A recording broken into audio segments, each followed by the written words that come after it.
we had to reset. We got killed. We got drowned. So we decided to, instead of go back to the farm and live a farm life, we decided to live in the castle. So we went to the big city and we got adopted into the castle by the head chef, who took a liking to us and was like, I'll take care of you. Going to the big mall later, but wanted to pop in for a bit. Ooh, what are you gonna do at the big mall? What was I saying?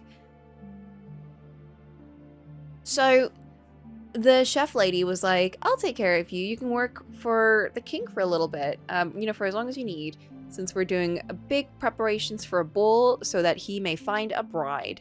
And Kiona was like, because the prince obviously fell in love with her before, was like, oh, cool, solid. I'll go see him and then find a way to, get him alone and then have him fall in love with me, as per usual. So we become like a servant in the castle and do daily activities and things and slowly get closer and closer until we finally meet the prince. And oh boy, the prince is not very kind to people who he does not like, and he is not kind to Kiona when she is in her servant form. So Kiona is very much like, oh my god, why did he act that way with me? It must be a bad day or something for him. So she goes and sees him at the ball, but this time dressed up in one of her divine clothings. And then he's like, oh my god, you beautiful lady, who are you and where are you from? And she's like, makes a joke about what he did previously, and he doesn't get it. And then the next day she tries to see him again as a servant, and then once again he kicks her or something. He starts whipping her. It's crazy. It's really bad. Not good at all. And she's like, oh my god, he's not a good person. And I think she has a conversation with the chef about this at some point, and she's like, yeah, the prince is not, I didn't want to tell you because I knew you wouldn't have believed me, because everyone that, has this idea in their head will not understand until they see it for themselves. Obviously, she didn't mean for you to experience anything. She didn't know that she was straight up whipped, I think. I don't know. But she just knew that he hurt her. So she was very much like, I think you should set a boundary, and if he crosses that boundary, whether he already has or not, you should leave. I don't think this is good for you. So Kiona is like, I want to test him one more time just to see if he will at least apologize. And so she does. And at this point, he almost kills her. So then she dresses up once again, third time at the ball. And this time she's ready to reject him. And that's seek apology by revealing that she was a servant. She does. And he's like, oh, you silly. I can't believe you did that to me. Unapologetic. So now he knows that she is a servant, and he's not apologetic at all. And he's like, let's get married in the evening. And she's like, he reaches out to touch her face. And she's so traumatized by him that she backs up, very suddenly. And everyone sees this and everyone's like, oh, whisper, whisper, whisper. Wow, I can't believe she backed away from him. Oh my god, he must be as cruel as they say. What a pathetic prince. I can't believe it. Does he treat all his ladies this way? Because they're very appalled by him, and now he's embarrassed. He's so embarrassed. So, like any sane monarch, he decides to lock her up and then sentence her to be crucified, very slowly and painfully, at which point Kiona summons her fairy godmother and whisks her back in time, but she has still felt and experienced all of these things, and it's not okay, and she's not doing well. So now she has got months and months of memories that she cannot go, that she obviously remembers, but no one else knows that these have happened. Horrible, terrifying. Hello, Faton. None of this would happen if she worked at an almond milking factory. Yeah, she probably would have died by the machinery or something instead. If there were one of those factories in this time period, she'd definitely she'd lose an arm, a finger, her whole head, who knows what. I don't know if almond milk farmers or factory workers had many good conditions back then. I don't know if they have good conditions now. Actually, I don't know how it works. Probably better conditions now, actually. I hate how much this almond bit has gone on for. I can't believe we're still talking about almonds. Beats being nailed by a prince. Wait. No, I think in this case you're right, for sure, definitely. What an awful prince, too. Ugh, he annoys me. I mean, he's worse than annoying, but poor girly, I know. Kiona is, like, not the nicest person. We did talk about this last stream. Kiona has very offhand remarks about people. She's very much a monarch in her own right, and very much displays that kind of level of classism. But, yeah, you know? We talked about it, but, like, you know, you can dislike her for that reason. And to an extent, like, you know, there are things about her that I'm like, ooh, I don't like that, you know? Or I don't know where that's going. But, like, the way the prince was acting, horrendous, terrible, horrible. So I don't remember what was happening here. I know that our plan at the minute, Kiona's like furious with the prince. So her plan is obviously completely shattered because now she can no longer marry him. So now in her head, she's like, what if I go to the neighboring kingdom, further away, to the kingdom where my father had good ties with, and is going to give them a present in the form of like this statue or something that she can potentially hide in, a la the Trojan horse. But we're kind of figuring out how to do that. And then when she marries that prince, she can use his power to go to war with the other prince and then kill him. So that's her plan, which fair enough. I would probably want to do that too. Yeah, you can dislike a person, but the punishment did not fit the crime. Absolutely, 100%. It's a surprisingly nuanced take, apparently, from what the developer had said, that apparently someone else had seen that scene and they were like, yeah, deserved. I'm like, no, not deserved. Not even the slightest. Yeah, we were talking at length about how terrible Kiona was being at some points in the game. And for, you know, completely reasonable to have that opinion, to think, okay, Kiona, you're being horrible. I don't know about that, you know? But it's a whole different thing when a prince reacts in that way for no good reason, you know, and does something like that to something that's horrible. No one deserves that. Anyway, I think, do we go find Nahima? I don't remember what the choice was. So what if we just go find Nahima? We haven't seen her in so long, you know? We might as well go look for her. Ahem. Kiona had qualms about slipping away like a thief. Was she not her best friend? She deserved much better than bearing the consequences of her mistress's cowardice. Shaking, the heiress made sure that she was not watched and discreetly creeped into the library. The place was naturally deserted. Given the late hour, she had no problem catching sight of her lady-in-waiting, sitting on a bench, her elbows at the table, as a sign of boredom. Although she was turning away from her, a wind of doubt seized Kiona.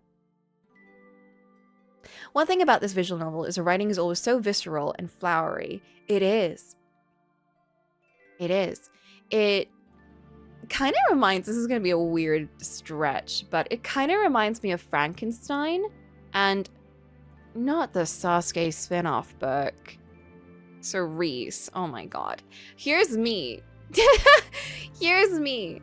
A freaking classical novel Frankenstein. Written by Mary Shelley. And then you pull out Sasuke spin-off book.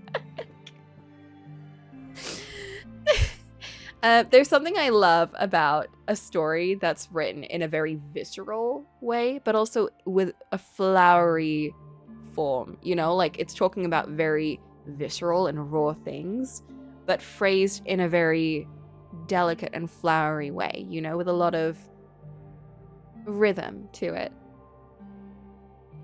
Mangoes or bee? I think it's sorbet, right?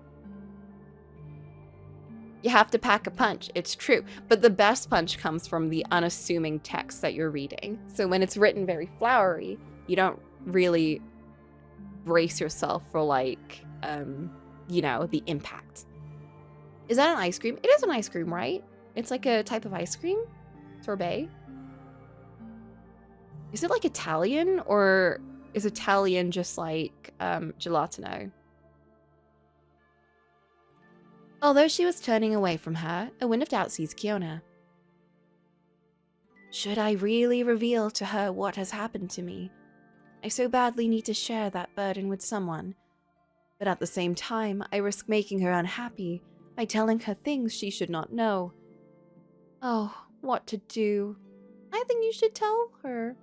Did you say gelatino? I don't know. Is that not how you, is it, how do you pronounce it? Did I get that wrong? Did I forget what it was actually called? Guys, when I make a mistake, you need to pretend that I said the right thing, and then you know what I meant. You can't point it out. I'm the queen. You can't point that out for me. Anyway.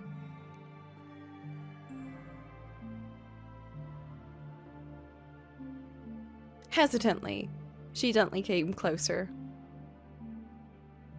Nahima, I have given this some thought, and I think I have a solution. The young Moor did not react. Surprised, the princess put a hand on her shoulder. Nahima? In response, the retainer only collapsed on herself a little more. Kiona examined her more closely, and noticed with a mix of relief and disappointment that she was keeping her eyes closed. Her blissful smile did not leave any doubt. She had dozed off while waiting for her. How silly of you to sleep in such a place. Oh, okay. Whew. I was thinking something worse had happened. Cocolamoco queen. Ooh, that kind of flows a little bit. Coco queen. Moved, the princess gazed at her for a few moments, her face exuding serenity so much that she felt better about herself. A slight shiver disturbed her musings. Come on, you're going to catch a cold. She immediately slipped into the corridors to bring a blanket and warm her up. Monarch. Monarch Coco. Wait, that's good. I have to go. Be strong in my absence. But princess? Kiona twitched, thinking her friend had just woken up. An additional glance reassured her. She was only talking in her sleep. The heiress shrugged with an affectionate sigh. We will meet again soon. I promise you. Oh, so we didn't get to actually talk to her. At peace, she returned to her bedroom with the firm intention of following through her plan. She therefore closed her eyes and finally summoned the one her fate was depending on.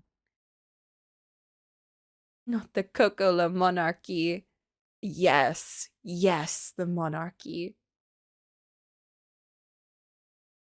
Godmother, if you are here, I beseech you to appear before me. Yes, we all have to watch Healer. Me getting crucified in the Coco Queendom for pointing out gelatino is not a word.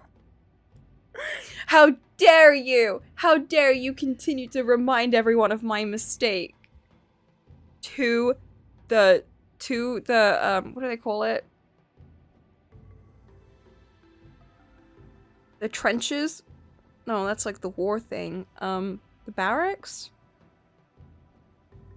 To the docks with you. The gallows! To the gallows! Thank you, Leo. Leo, you are appointed as my chancellor. My head chancellor. For both the mangoes and the bees.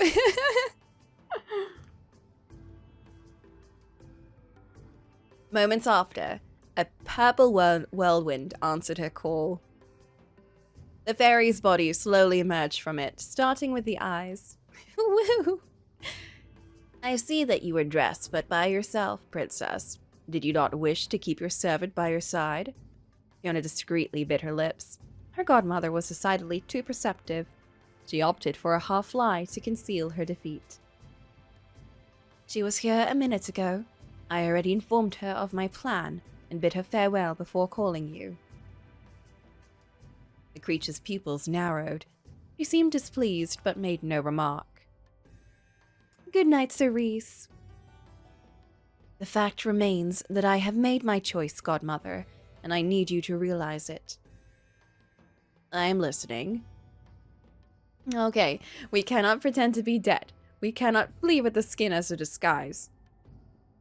So now, we will try to hide inside the golden bowl. Godmother, I would like you to make the golden bowl my father is about to deliver empty in such a way as to hide inside unbeknown to all. I would also like to have a magic filter which can rid me of all my senses and make me fall in a deep sleep akin to death, so that I would not be discovered during the long trip. Thus, if everything goes as I hope, I would be asleep for several days and regain consciousness once any danger has passed. Oh, furthermore, I would need a sort of magic chest that would she's asking for so many more things this time. That would allow me to bring my most beautiful clothes along, and thus bring with me evidence of my social status. That's quite an astute plan, I'll give you that. The young Moor instinctively cut her short and added, My possibilities are extremely limited if I travel on foot. I implore you to help me, Godmother. Easy now, gorgeous. I can indeed provide you with this potion and transform the statue's structure. Consequently, you have no need to beg me. My apologies. It is just that our time is running out.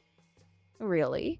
You seem quite eager, my child. You were much calmer a few hours ago. Oh! The fairy suddenly fixed her gaze on her with penetrating eyes, like a bird of prey.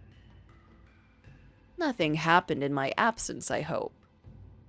The sentence was friendly, almost nonchalant, yet Medea withstood her scrutiny with so much vehemence that it was difficult not to perceive it as a form of threat. Fiona gulped. It would have been conceited of her to claim that she could trick such a powerful creature, and she was under no illusion as during her previous attempt to escape, the fairy was suspicious of her. I feel like we should just tell her. But she did not want to dwell on this fateful night. She had to forge ahead. A better future was waiting for her somewhere. Nothing, Godmother. I am simply longing to escape. To her great relief, the creature let go of her hold and turned her back on her. If you are not hiding anything, I suppose we can continue. As you have asked, I will make the golden bowl hollow. All you will have to do is open a little door masked in its flank to sit inside.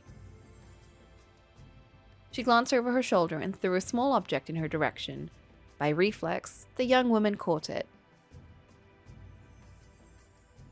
Another immediately followed. Oh, and here's the potions in my hazel rod. I'll say no more. You already know how to use it, do you not? Indeed. See, she already knows. In that case, my work here is done. Follow me. I will personally show you how to climb inside the bull. Fear not. I will immobilize the gods in our path. What? Damn, she's really helping us through this. Medea promptly led the way, and the heiress hastened to follow her through the hallway with a pounding heart.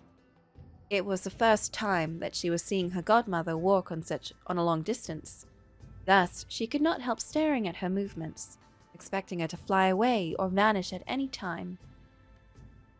Yet she had to face reality after a few minutes. Nothing special was happening. Discreetly observe her or address the subject. Ooh. I kind of want to address the subject.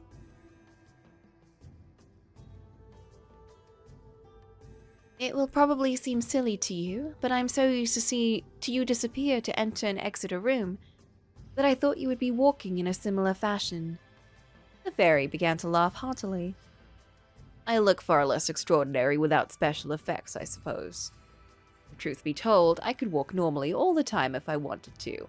It would simply be more tiring. What prompted you to use magic, then? There's an element of personal satisfaction. I like to have fun and make an impression on mortals never disappoints. But all the fairies you will encounter also do it out of survival instinct. The issue with you humans is that you are going to turn against us if we do not excessively amplify the almightiness of our powers. I presume you are speaking from experience. It did not happen to me personally, as I never hesitate to threaten my humans, in case it would occur to them to play tricks on me. On the other hand, there have been a certain number of fairies who have perished for being too accommodating with theirs. My God, what happened to them? I would gladly tell you those stories, love, if I were not afraid of giving you ideas. I would rather stay alive. I understand. Fiona lowered her eyes with sadness. That's true. I kind of felt like she was going to say that. You must hate us. I am amazed that there has not yet been a war between men and fairies, given what you are telling me. Oh, but there have been wars. Believe it or not, but they were always one-sided. As our role is to protect the world, we have no interest in destroying it, unless mankind was to become malevolent to such an extent as to threaten the cosmic balance. In that case, you would become our enemies and we would have no qualms in eliminating you. I hope it will never happen. Oh, that might be happening now. I hope so too, my child. As promised, the two women reached the throne room without any trouble. Once the secret passage was shown to her, the princess only had to shut herself inside the golden animal. It was a highly uncomfortable place, narrow and without any light. She consoled herself by thinking it was only a temporary vehicle. I'll leave you now, love. What happens next is out of my hands. Do not forget to drink the filter I have concocted. Right away, godmother. Thank you for your help. Good luck. If this goes well... Fiona's new plan worked perfectly. While she remained asleep within the statue, retainers came to pick her up in her bedroom in order to get her ready and did not find anyone. The whole castle was alerted by the princess's sudden disappearance and searched from top to bottom with no stone left unturned. Naturally, nobody thought of examining the golden bull. She already has coffin PTSD. She got buried alive. At the very time the king, fuming, was ordering his men to patrol the kingdom in hope of catching her, the animal was loaded onto a cart to transport it as originally intended.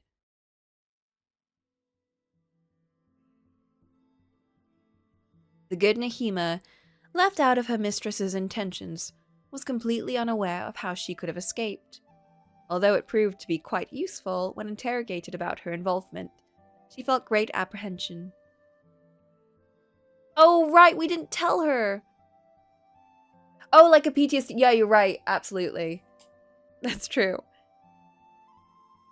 From the window of the now vacant bedroom, she now contemplated the escort that was supposed to protect the royal present as it was leaving in the distance.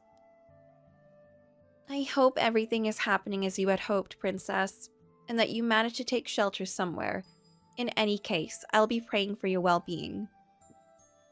The servant lady wiped away a lonely tear.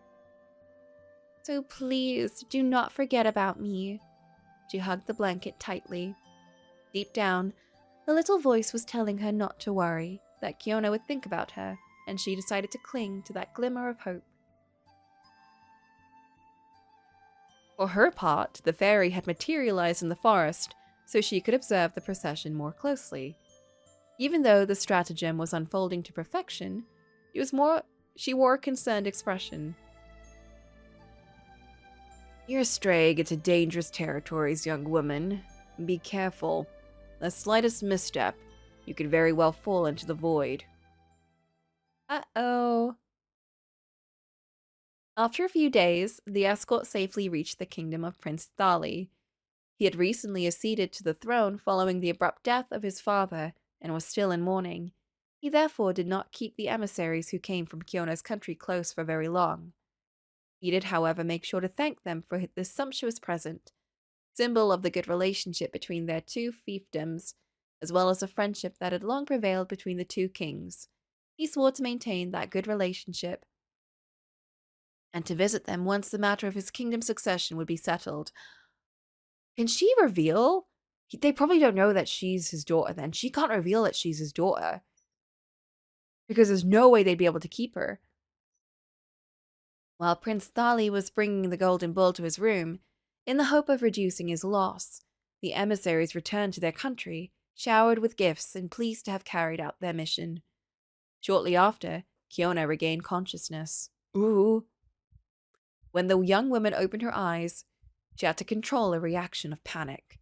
The darkness she was plunged in, there we go, reminded her too much of that dreadful night when she had awakened in her coffin. Fortunately, she pulled herself together and quickly sought the secret door that would allow her to see light again, a door she managed to open after some fumbling. When her eyes finally became accustomed to see again, she inspected her surroundings to ensure that she would be safe. Making out the outlines of a bedroom she did not recognize, the princess felt assured and decided that it was time for her to leave her hiding place. Thus, she slowly came out of the Golden Bull, much to the astonishment of Prince Thali, who was still in the room. Uh-oh. The Golden Bull. Do you think he'll be decent? I don't know. I don't know anymore with these boys. The two young people stared at each other, scared of this new development. Ooh, story time!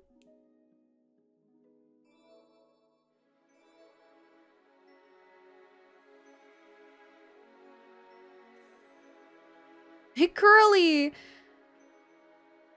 I don't know, he looks decent, but we never know with these boys. Griselda. Unfortunately, the idyllic wedding hardly lasts. Indeed, Griselda turns out to be such a good princess that her husband convinces himself it is impossible for her to be genuine. Thus, he starts tormenting her by locking her up in her room and asking her to return all the gifts he has given her. Since she complies without batting an eyelid, he decides to be even harsher and takes away the newborn child, while proclaiming that they can never receive a good education with a mother like her. What? The princess obeys again, regretfully. But it is not enough yet, so he goes as far as pretending that their little girl, who he just entrusted to a monastery, has died. Griselda is devastated, but she does the best that she can to console her spouse, who she believes to be as sad as she is, and it calms him for a while. 15 years later, the king learns that his daughter is in love with a young noble and decides that this is a perfect opportunity to turn their wedding into an especially perverse deception supposed to prove his wife's goodness. Oh, come on! Don't ruin your child's wedding just for this! Without telling any of the concerned parties, he publicly announces that he is going to marry the young girl and repudiates Griselda on the pretext of not being worthy of him.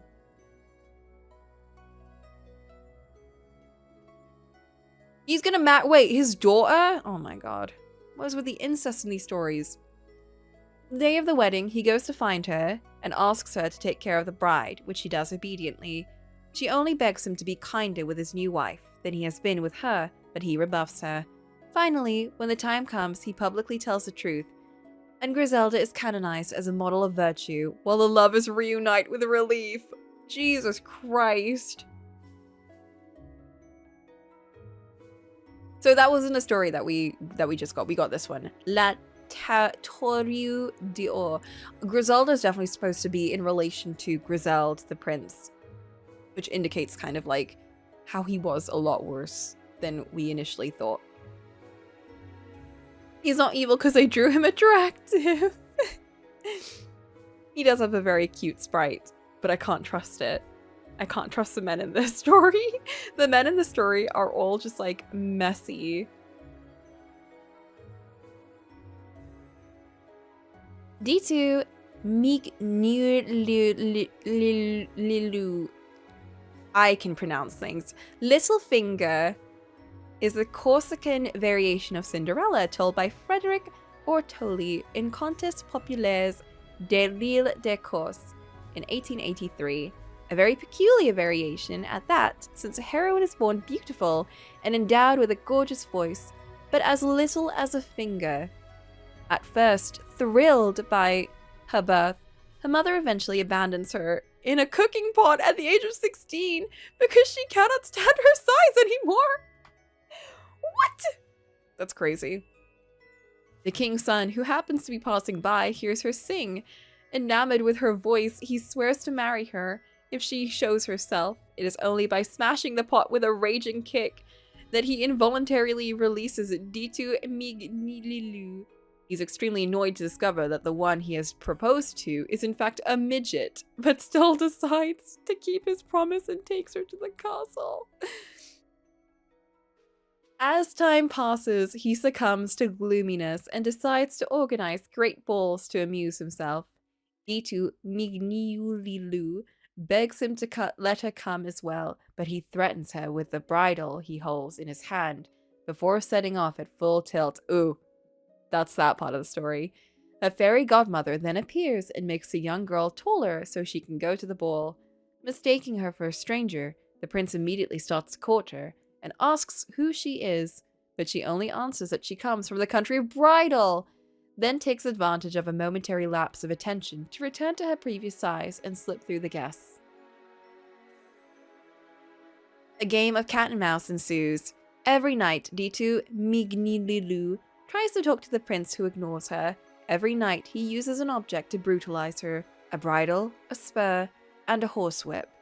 And every night she goes to the ball with the help of the fairy and claims that she comes from an imaginary kingdom by taking up the same pattern. The prince is completely oblivious to the whole thing. It is only after the third ball that D2 Mignililu finally manages to reveal herself by slipping the ring her husband gave to her during the festivities inside a cake to draw his attention. Her husband? Oh yeah, they're married, I forgot. Delighted to see her with her princess size, he decides to officially wed her. I feel like that's a sad ending, to be honest. Okay, this is the one that we just got. Le Torio d'Or, a variation of donkey skin told by Emmanuel Cosquin in Popular Tales of Lorraine, 1886.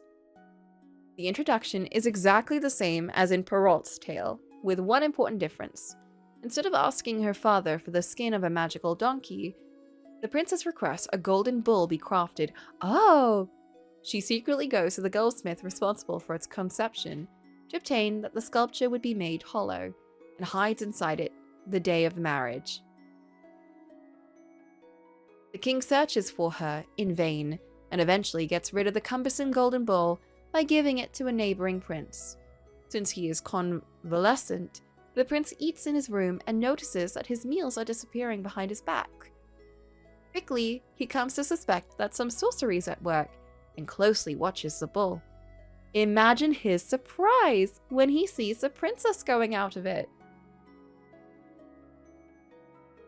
Le Tour d'Or being a very short tale, the story ends with their wedding. Oh, okay. The astute princess will have waited far less than donkey skin to have her terrible situation rectified. Oh no, that's not a good sign. My favorite spot at the lake is taken again. Never mind, they left. We're so back. They felt my grumpy aura. Oh, I'm so glad. I love that you just have hang out near the lake. Unless you're looking for princesses. Once again, I like his design. I like his outfit. I don't know what it is. It's giving venti for some reason. I also like the curls. Kiona was the first to react. She threw herself at the monarch's feet and confessed that she was the daughter of his father's friend. He had gone mad and that she had fled to escape his unfair... okay, she's just telling him. Alright. She's just telling... I thought we were going to keep that a secret. Please, my lord, do not send me back there. Do not tell him I have come to see you, or he would kill me. Not the winky face! Prince Thali answered with a smile. Fear not, fair lady. No one will know that you are here. You have my word. What the heck? The young woman let out a sigh, while discreetly examining the sovereign from top to bottom. If he was not as young and attractive as Prince Griselda, he was still very good looking and barely in his 30s, which was quite rare. Oh, he's in his 30s. One, I thought he was significantly more good looking than Griselda. And two, I thought he was actually younger than Griselda. I thought he was like closer to Kiona's age, if anything. And I was like, oh, he seems like a better match for her. But apparently he's in his 30s and he's not as attractive, apparently. What do I know? I'm not, I'm a queen, but I'm not Kiona. She immediately praised her lucky star. Kiona does not have the best taste in men.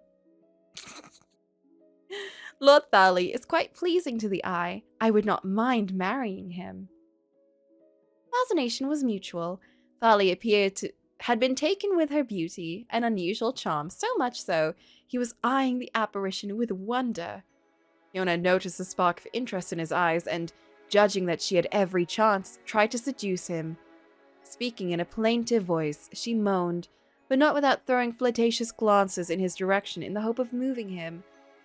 Thank you for your kindness, my lord. I am genuinely touched. Alas, I have abandoned my kingdom. I am now left with nothing, and I would never dare to take advantage of your generosity. Indefinitely, I have to exile myself and settle for a life of solitude. Kiona, I think he's already fascinated with you. I will not let you say such a thing, my lady. I am admittedly not the most powerful lord, but I swear to protect you until I die. We already have him! We don't need to do anything more. He's locked in. You shall not wander on the roads like a common beggar. A princess such as you deserves much better. My lord. He will protect her with his life. This is why I promise to keep you close as long as it will be necessary, even if it has to last forever, and give you a lifestyle befitting of your status. Fiona, what the fuck? Why are you doing that? Prince Thali then went into a passionate speech that left Kiona impressed and filled with hope. If the young man was genuinely understanding, he would not fail to marry her and all her troubles would suddenly go away. Unless he's already to wed someone else. Uh-oh. Therefore, she nodded to each of his flight of lyricism, waiting for the moment he would propose to her.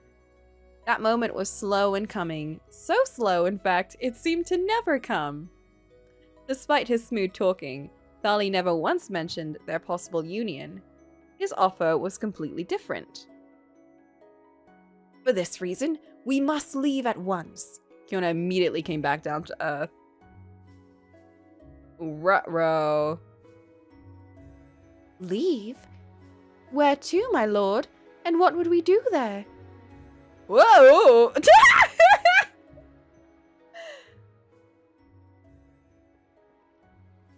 The princess did not have time to protest that the monarch was already dragging her along in the carriage. Where are they going? Once he had informed his retainers of his absence, a cabman appeared and made the horses gallop forward. The trip was expected to take long hours, and Thali still refused to tell. Hasn't she not eaten in forever? Surely, like, a little bit of rest and recovery would be needed. Kiona what their destination was, arguing it was a surprise.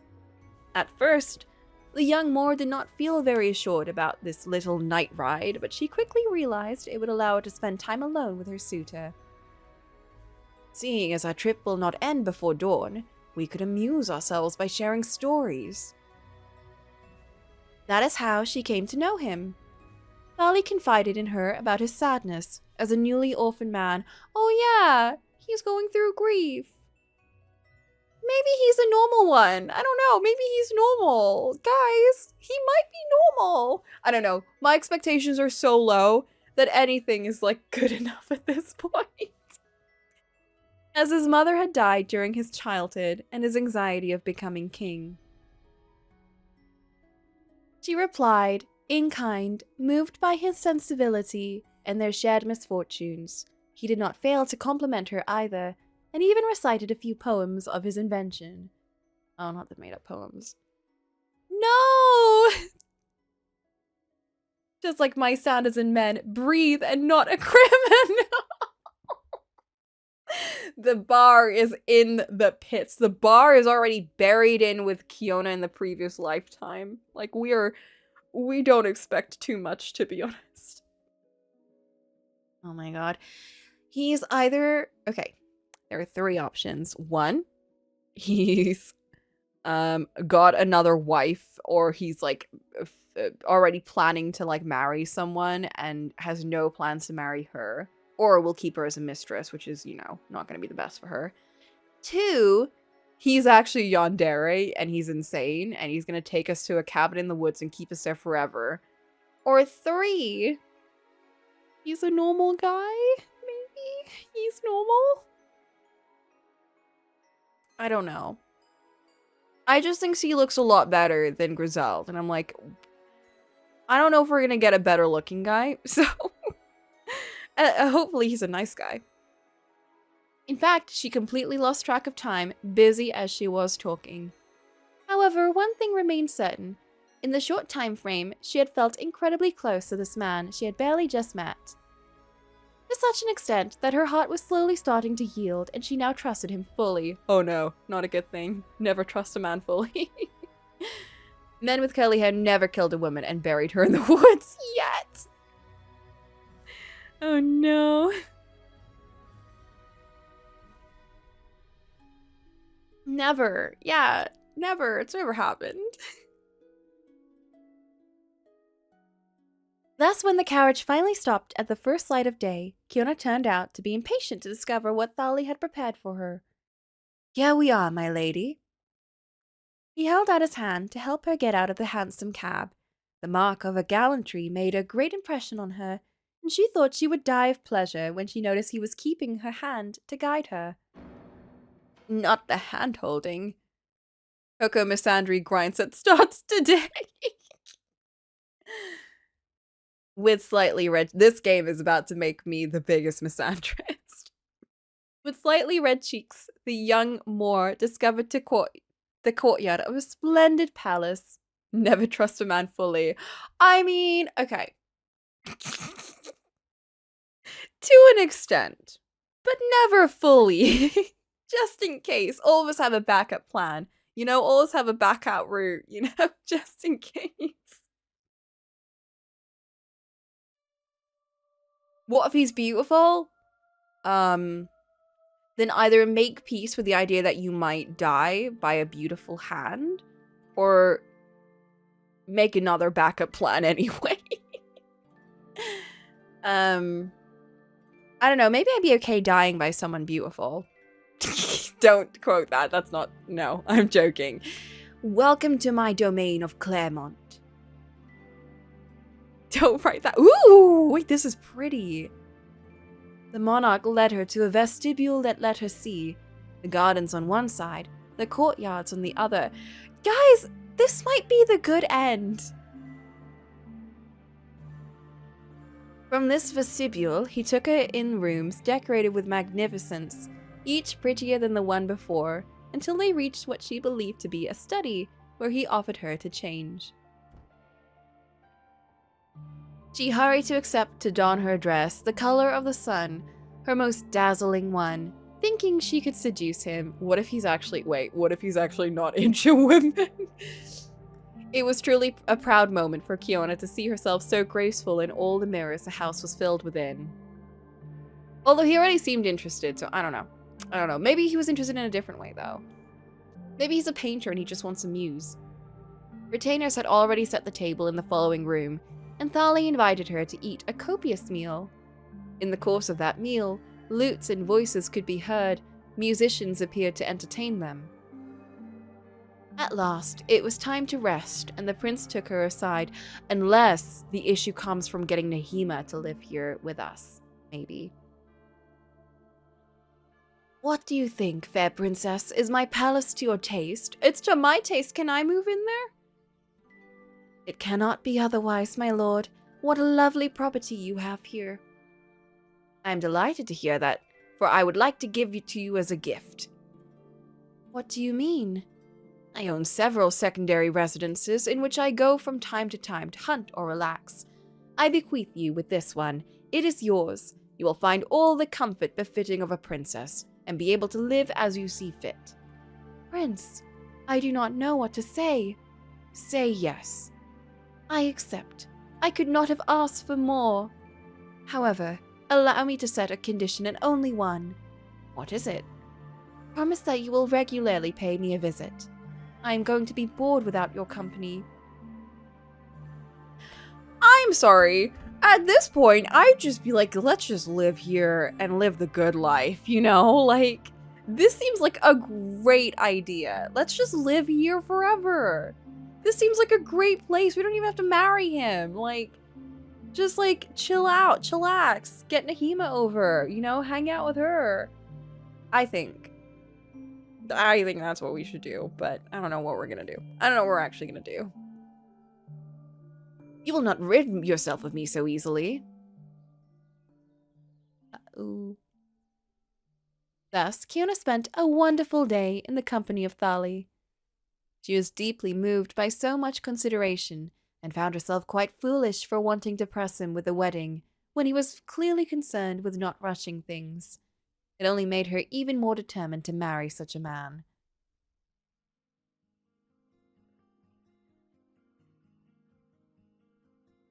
She needs a marriage security still? I guess. When time came for him to leave, she would have gladly given all her blood to keep him just a little longer. I'm sorry, my lady, but I already have to go. Very urgent matters await me at the castle, and I must absolutely settle them. I understand. Do not feel sad. We will meet again soon, I promise you. Woo! Without warning, the sovereign leaned forward to kiss her hands. She was so overcome with emotion, she could no longer think straight. Thus, she contemplated the departing carriage with a mix of joy and concern. Would she really see him again? While the princess was dreamily thinking of her suitor, a group of servants came to meet her. After a deep bow, one of them, similar to a nymph, moved forward. Lord Thali let us know that you would be the mistress of the house from now on. We're consequently under your orders. At the slightest annoyance, beckon us and we'll do our utmost to serve you. Fiona could not help quivering with satisfaction. She had never had a property or retainers at her disposal except for Nahima, owing to their special relationship, and she was exulting at the mere idea of being the uncontested master of the castle. Oh no. You have my thanks. The servant then copiously complimented her dark complexion and her delicate hair before inviting her to take a bath. Feeling dirty and tired because of her trip, the young Moor could not refuse. Escorted by all the retainers, she went in the small study where she had previously changed. As it happened, the barrel was already prepared, another courtesy she appreciated. The servants promptly made a point of undressing her, which the young women did not expect, having never taken a bath with someone else than Nahima or another person of trust. She resisted first, intimidated by the number of hands that were getting closer. Come on, madam, don't be afraid. Rest assured we'll take great care of you. What? In the end, Kiona swallowed her pride and let herself in their care. It had been so long since she had been able to enjoy a moment of respite. I'm surprised we even have, like, a bathing model. As the servants were rubbing her hair with a decoction of walnut leaves and rose water, she let herself sink in the hot water. How I have been missing this! She had naturally taken baths during her time with the Ansel family, but all members succeeded each other in the barrel without changing the water, so she could not take her time. Ugh! Likewise, in Prince Grizel's castle, baths were public and she had to go there with the other servants. It had thus been a long time since she had her own barrel, a luxury that seemed taken for granted to a princess. Our own barrel! Her willpower was so weakened by the servants' care that she fell asleep. She almost fell asleep. Coming out of the bath, she put on her dressing gown in order to feel more comfortable. Supper was already waiting for her in the living room. Once more, the procession of women at her service was bustling around in order to take note of her favorite foods and ensure she would find them in her plate in the future. Hiya, Sage! I hope you are doing well.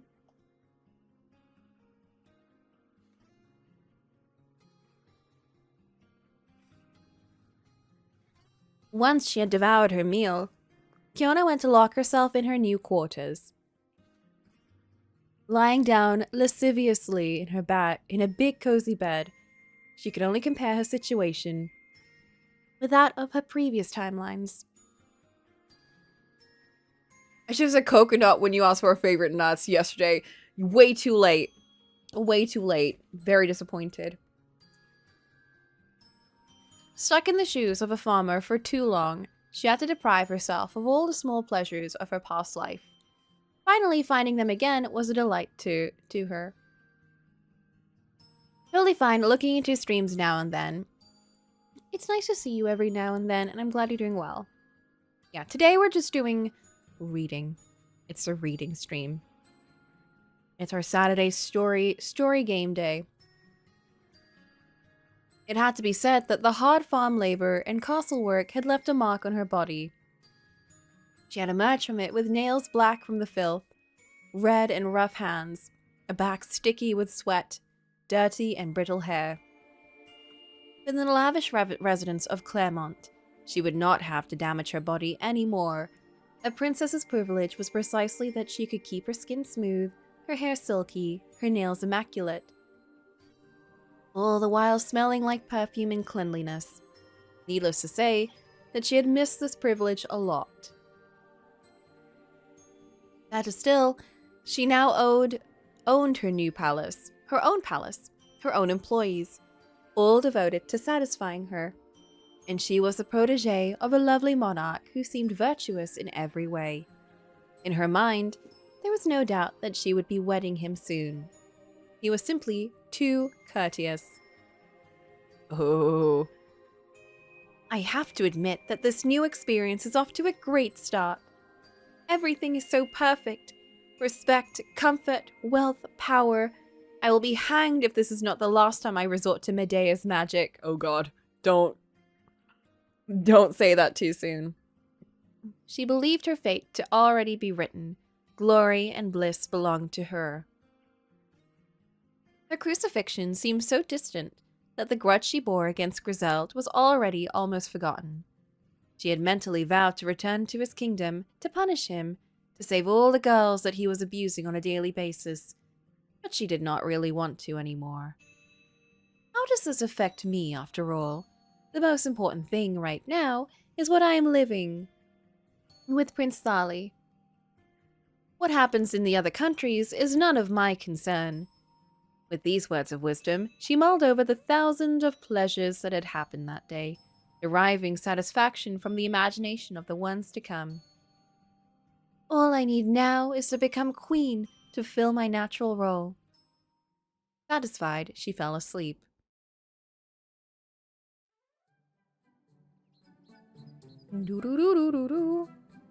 Thus began Kiona's new life. On the first day, her retainers entered her room at an early hour.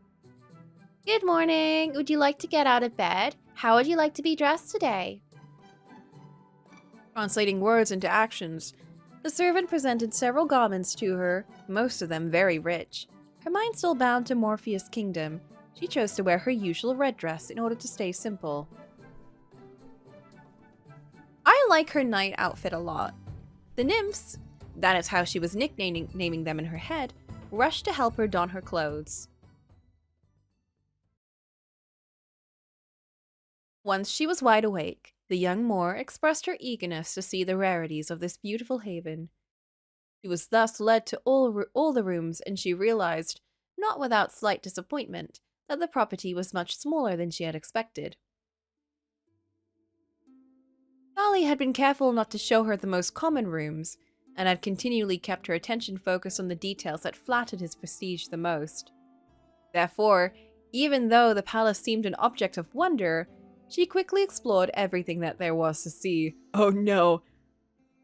This is going to be the point of contention. The palace just isn't big enough. Once she was wide awake, the young Moor expressed her eagerness to see the rarities of this beautiful haven. She was thus led to all the rooms that she... Oh, why did I read that again? Wait, why did that go again? Oh, there we go. There we go. The same went for the gardens, so much so that her expedition ended even before lunchtime.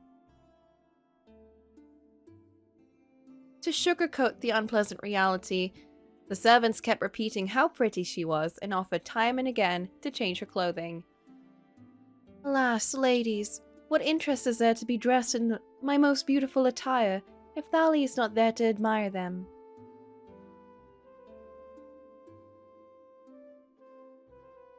The princess rapidly became disillusioned. The nymphs' cajoleries rang hollow, as if they were obeying instructions coming from another, which they probably are.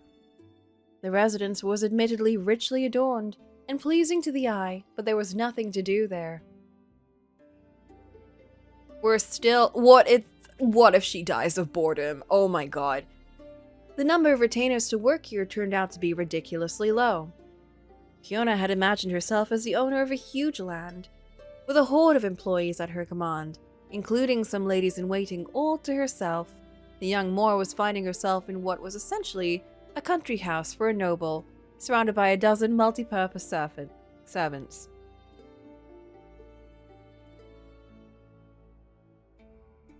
It was quite a blow to her pride. She had to scale back her ambitions. Fiona, please. This place is certainly very bucolic, but what does that mean? After all, it is merely a secondary residence that Prince Thali is very graciously giving to me. He himself lives in a much bigger and more remarkable castle than this one. Girl, you just met him and he gave you an entire palace. I only need to become queen to join him and finally benefit from the treatment due to my status. Fiona, I swear to God. Comforted, Fiona tried to forget her complaints and focused on the essential, her suitor. Fortunately, he did not abandon her to her fate.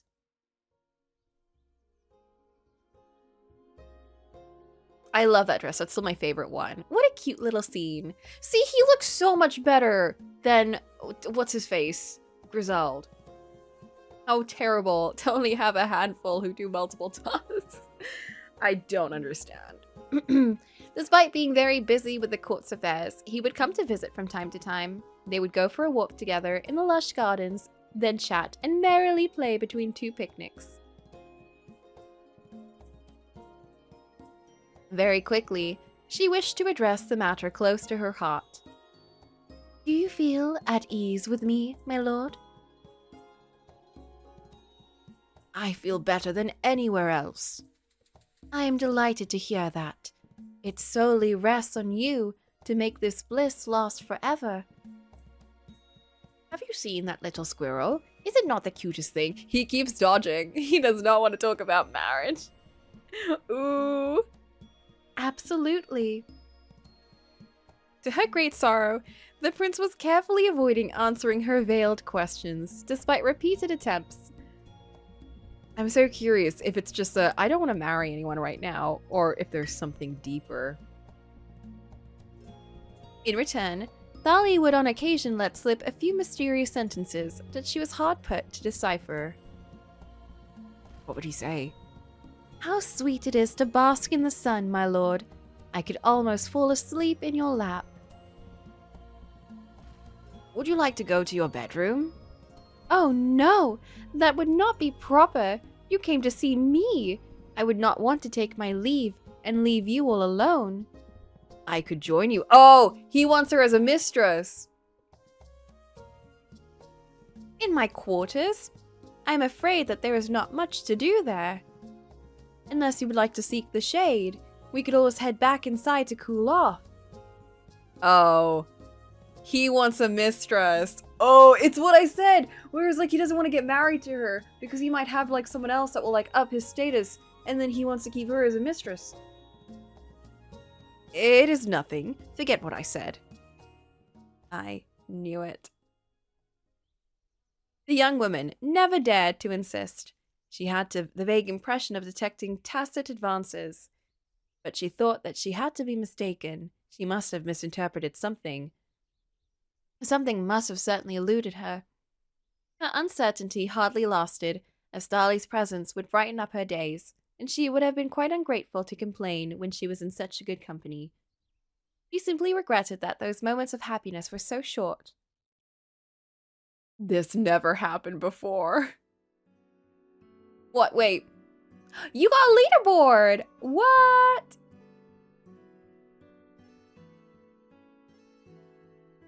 Congratulations. Oh my god. Twitch is doing a lot of like new stuff, like the streaks and new leaderboards and things. What are they doing? What are they up to? Hi, Alti! Oh my god, you're here in time for Donkey Skin! What do you know about the original story of Donkey Skin, Alti? Do you know anything? Fiona realized she was terribly bored when the Sovereign was not here, and he was not here often. The initial amazement had been replaced by a worrisome indifference. There was absolutely nothing. No game or performance to be entertained, no friend in which she could confide her troubles.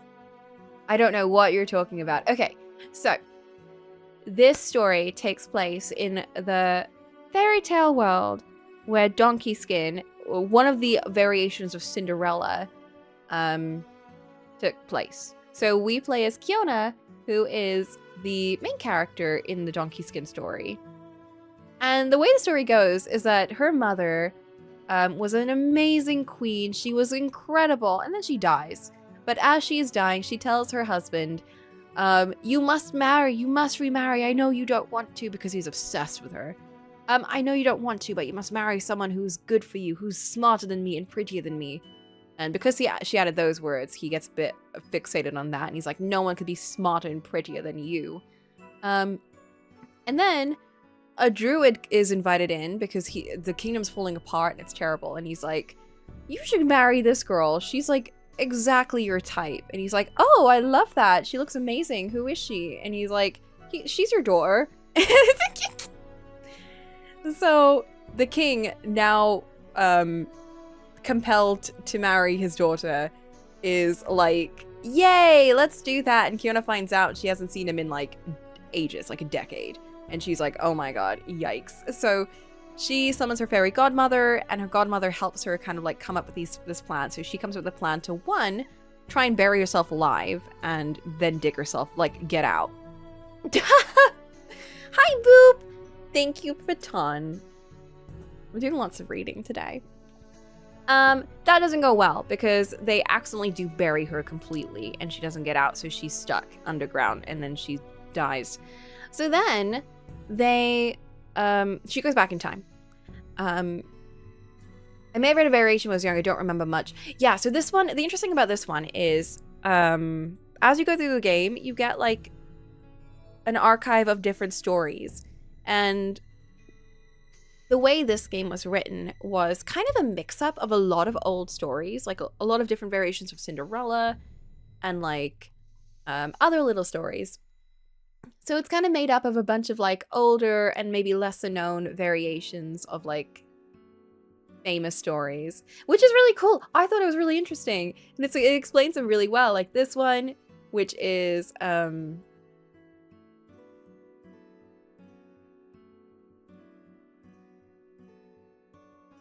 yeah, this one is what happened, like, previously. So, one of her plans was to, like, oh, the way why it's called Donkey Skin is they have a donkey who poops gold, and she asks her dad to kill the donkey and give her the skin as a gift for their wedding. Then she uses the skin of the donkey to hide and dress up as a donkey and run away.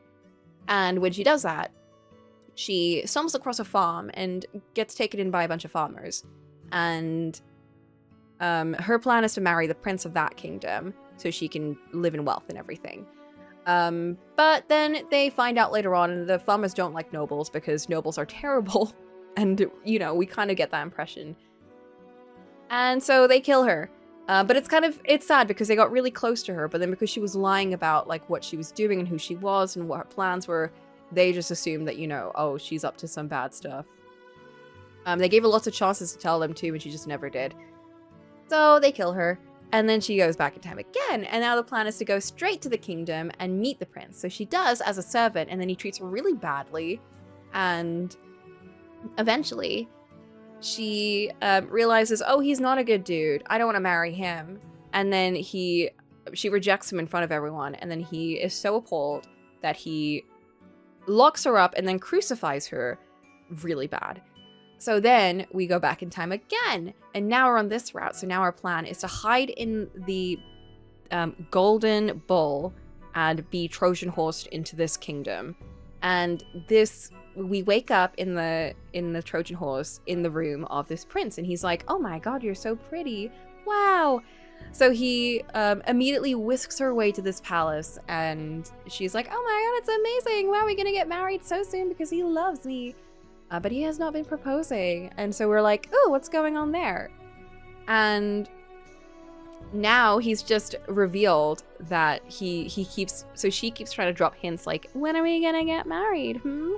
And he's like, oh, look at that bug. What an interesting bug. Wow. Meanwhile, he's pressing advances like to try and like get in her bedroom with her. So at first I was like, oh, he doesn't even like know what's going on. But no, he's definitely trying to have her as a mistress is what I think. Yeah, the story gets really dark for sure. Okay. We'll leave the Blood of Hercules for the break time, okay? So when we get to break, we'll read that. And I'll continue reading this for now, just so that we follow the structure. I think that's a good idea, right? Okay, you're welcome. How are you two doing, by the way? How are you both doing? She came to miss her past lives even. Oh no, I don't know about that. It'll be easier for me to find a clip. No, actually, I don't clip it when it's now when it's like the new videos, because I just edit them all, so I just like render them as they are. Oops. And also because I make my Coco big like that, it makes it easier for me to find it. So very genius strategy for me. At least my father's castle, I still had a private tutor to hone my knowledge. Doing great.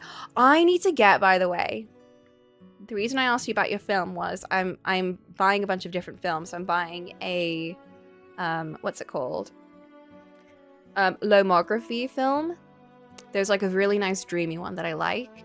I'm going to try Fujifilm because I've never tried that before, but I've seen other people's and I really love it. And I'll just get some basic Kodak Gold because that's like not too expensive. And if I want to take loads and loads of pictures, it'll be nice to kind of just have that as like a, you know, backup. I've been playing more of the janky vampire game. It's wearing out. It's welcome. I might have to stop sooner. That bad. I found an old roll 6 years later and it still developed so well. It looks so good, legitimately. Like the quality of that film looked amazing. That's what kind of spurred me on to be like, ooh, I should get a Fujifilm. It's crazy though that even though it was expired, like it looks so nice. I wonder if it looks better when it's expired actually. You haven't scanned your first film roll? Vuitton. Vuitton, you gotta do it. You never know what it could be.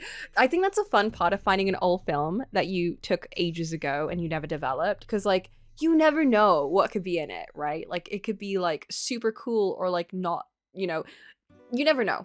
There was a lady at like a tea shop that I went to, and I was telling her that like, oh, I went to get one of my films developed, and she was like, oh my god, I got like 2 rolls of film that I took like 5 years ago that I haven't developed.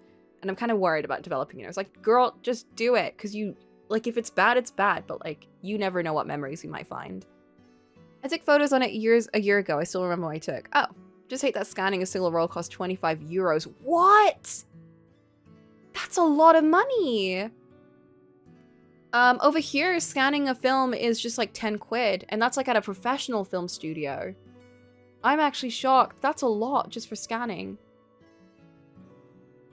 I'd have to pay for like shipping too though, like to ship it over to them, but that's only like 2 quid. That's not too bad. And that's for like 2 rolls of film together.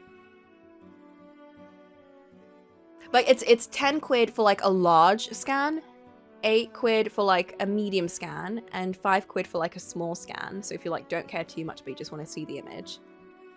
I usually get medium because I'm not taking like professional photography. I just want to see what it looks like. And a lot of the photos are going to be like, like friend gatherings and like just like really shaky films and stuff. The only nice one is going to be the Olympus camera photos, which I've never developed photos from, so I don't know if that camera works. So we're going to find out if that camera works, and I'll tell you guys. I'll tell you guys if it will look good, if it looked terrible. There's one particular photo on it that I took.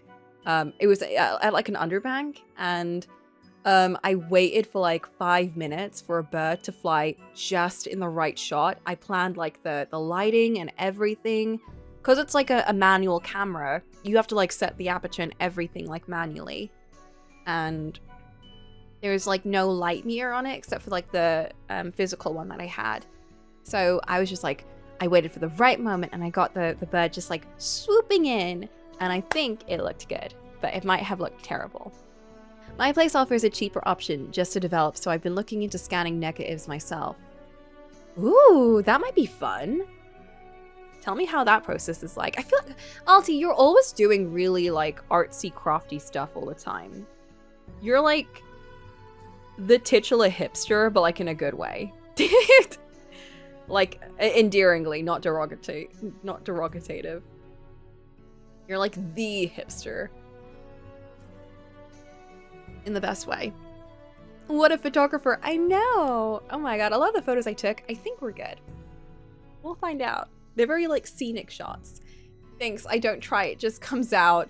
That's the best part, I feel like, because you don't actually try. High praise or low blow, you decide. I'm being for real. I'm meaning it as a compliment. I swear.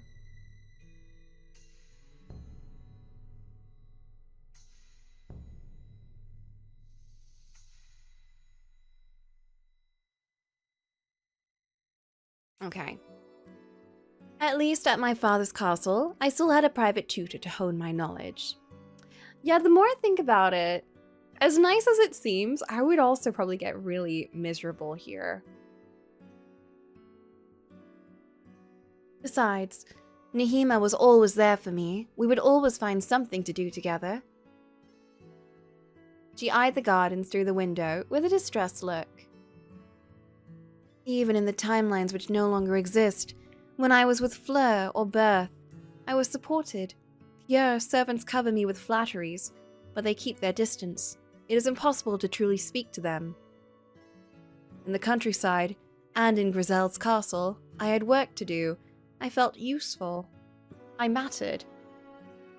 I also knew that someone cared about me. It's true. We had Fleur in the farm, and we had Berth in the castle. Here, I am not a person, but a chore that servants simply strike off their list. Ooh, because now we know what the servants think, since we were one. To make matters worse, she was sometimes prey to horrific nightmares in which her last moments were endlessly repeating, and she desperately needed to dispel those sinister omen of death in order to gain her peace of mind.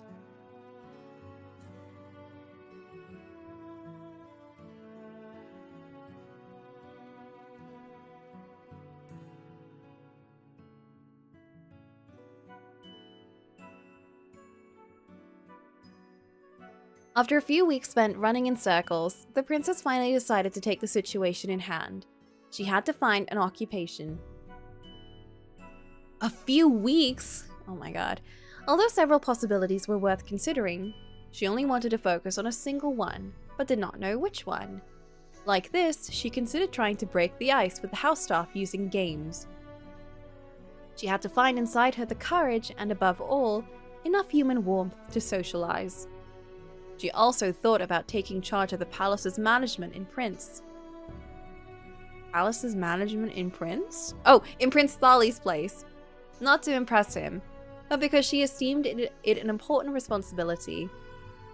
For that she would need the tenacity and authority of a leader, just like Berth had shown her. Lastly, she hesitated to stay alone to embroider. It was seemingly trivial occupation, but required, on the one hand, enough motivation not to give up her work, and on the other hand, the slightest bit of imagination.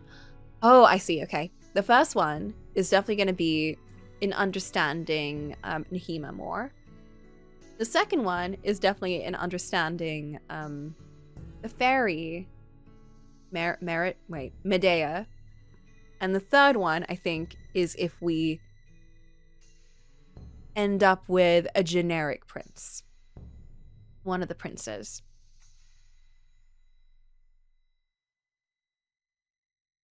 Which activity would suit her best? Socializing with her peers, a guiding role to direct her subjects as fairly as possible, or a humble occupation that would match her dreamer's personality? This was quite the dilemma. Okay. Socialization, management, embroidery. I kind of want to try management. Let's see what management's like. Although I want to kind of socialize with them. I don't know. Let's try socialization. After careful consideration, Kiona opted for socialization. Insofar as she had just arrived, it seemed normal to get to know better those who were living with her. It was a simple courtesy.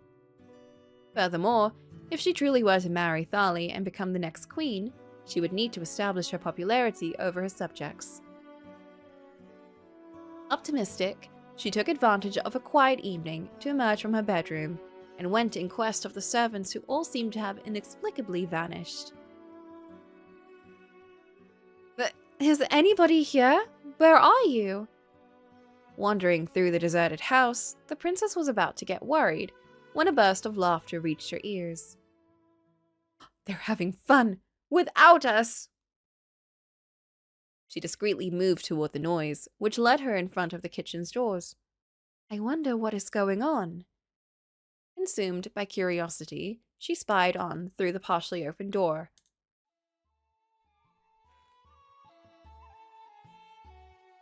The retainers were gathered around the tables and appeared to be having a lot of fun. Another one! I demand a return match! Come on, Romaine. You've got to learn when to stop, for your own good. Is that Child Genshin Impact?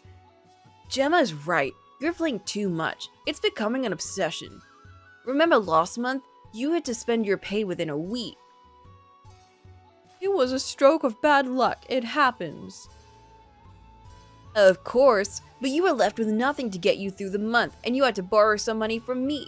Doesn't it bother you to not be able to pay me back? Wait, he used that old trick on you too, Gregoire? He also begged me to lend him money. Why are we censoring his name? No way! Who else did you ask?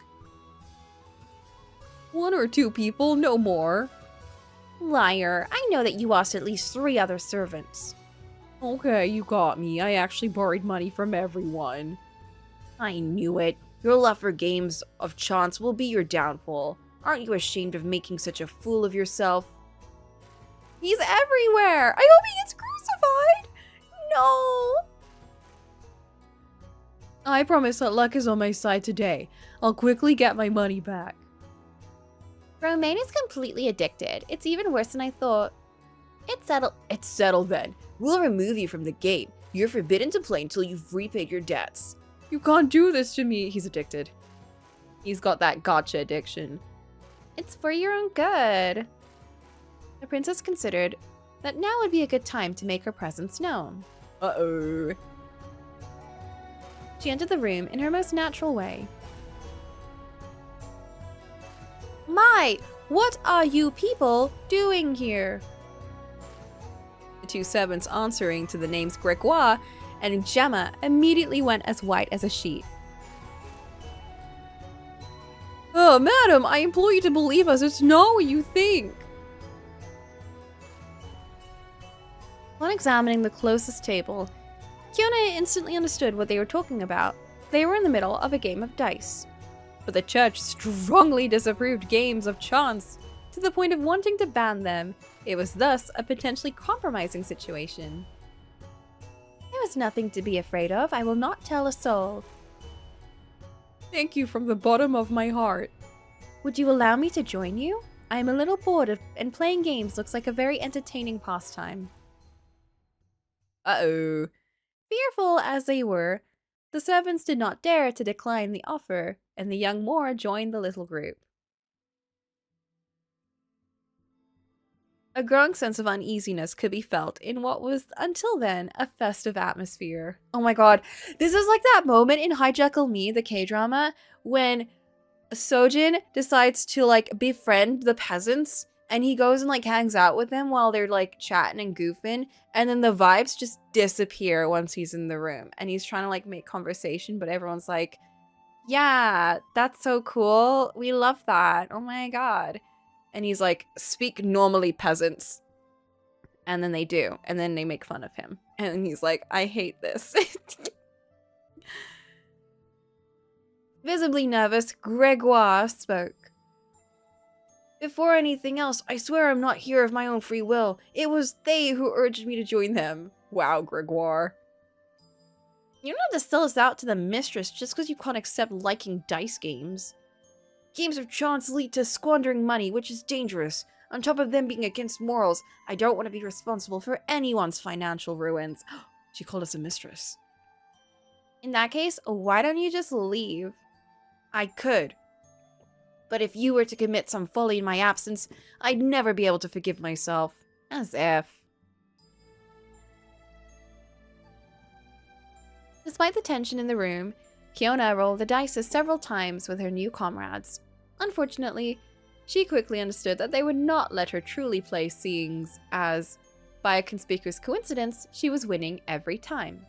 Nobody had placed any real money bets in order to seem in agreement with religious precepts, which removed any interest there was in the game. She soon had to face the facts. Her presence had cost a true chill, and no one dared to speak to her otherwise than by excessively praising her. Well, no reputation. Fail the socialization task. Oh my god. R.I.P. Thus, she took her leave while pretending to be tired and returned to her bedroom somewhat depressed. I have been quite naive to hope I could make them forget my royal status for a moment and become a part of their group. I should have chosen another activity. It's because I wasn't. I know why. It's because I had previously not chosen a specific pathway and chose everything, so now she's not proficient in anything. Oh no.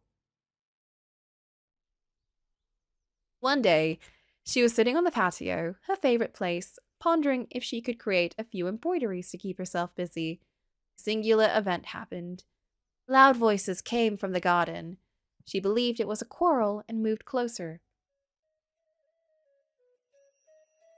Oh, he's got that Infinity Nikki's backpack thing. She found her lady-in-waiting in the middle of a discussion with a young man she had never seen before. I'm sorry, sir, but we don't need anything at the moment. I thought she was... Is she not, Gemma? That's quite all right. I'll knock on another door. Have a safe journey. As the nymph was walking away, the heiress rushed to question the stranger, as she did not want to waste such a rare opportunity. Upon reducing the distance between them, she noticed that he was laden with objects of all kinds. Pardon me, are you a merchant? Absolutely, ma'am. Do you need anything? I have in my saddlebag what is needed to sew: thread, needles, ribbons, and laces. As for my sack, it contains all the tools you would need in your everyday life, and even some handkerchiefs, shawls, and pieces of jewelry. You must be quite tired with walking with all those goods on your back. That's part of my job. I travel about 20 kilometers a day, so I'm used to it. Well, he's really getting his steps in. Besides, I also coat my feet with powder quite regularly. Impressive. Do you sell that powder too? Not my personal stock directly, that would not be proper. But I have in my jacket a number of remedies. Here I have a wonderful herbal tea that cures cough problems rather well. And here a plot with very special properties. You do not seem married yet, so I'm not sure it would be of any use to you. Oh. The princess cluelessly blinked for a few seconds before moving on. You can do everything. It would be quite conceited of me to claim so. A peddler like me has a duty of presenting a wide variety of products to satisfy their customers' needs. Is that all? I also offer immaterial goods, indeed. I spread news from surrounding villages. If you have exciting stories to tell me, it would be my pleasure to divulge them.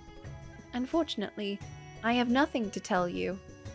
Well, he examined the vicinity with a preoccupied face. If my objects are of no interest to you, ma'am, I'll have to leave. I've walked for a long time to reach your mansion, and if I don't set off soon, I would have sold nothing today. Oh. The man pretended to walk away, and Kiona internally panicked. Wow. It was the first time since her arrival that she had such a long discussion with someone. This merchant seemed to know so many interesting things, it would have been a huge waste to let him leave. Wait! He turned all smiles. Oh, sneaky bastard. Yes, ma'am. If I were to buy you some items and offer you a drink, would you accept to stay with me a little longer? She looked so genuinely afflicted that the stranger was astounded. I'm not the type to deny a fair maiden a favor. Oh no, do you think this is gonna get out to the prince that she's invited a man over? Her eyes lit up in quite a moving manner. Incidentally, people call me Georges!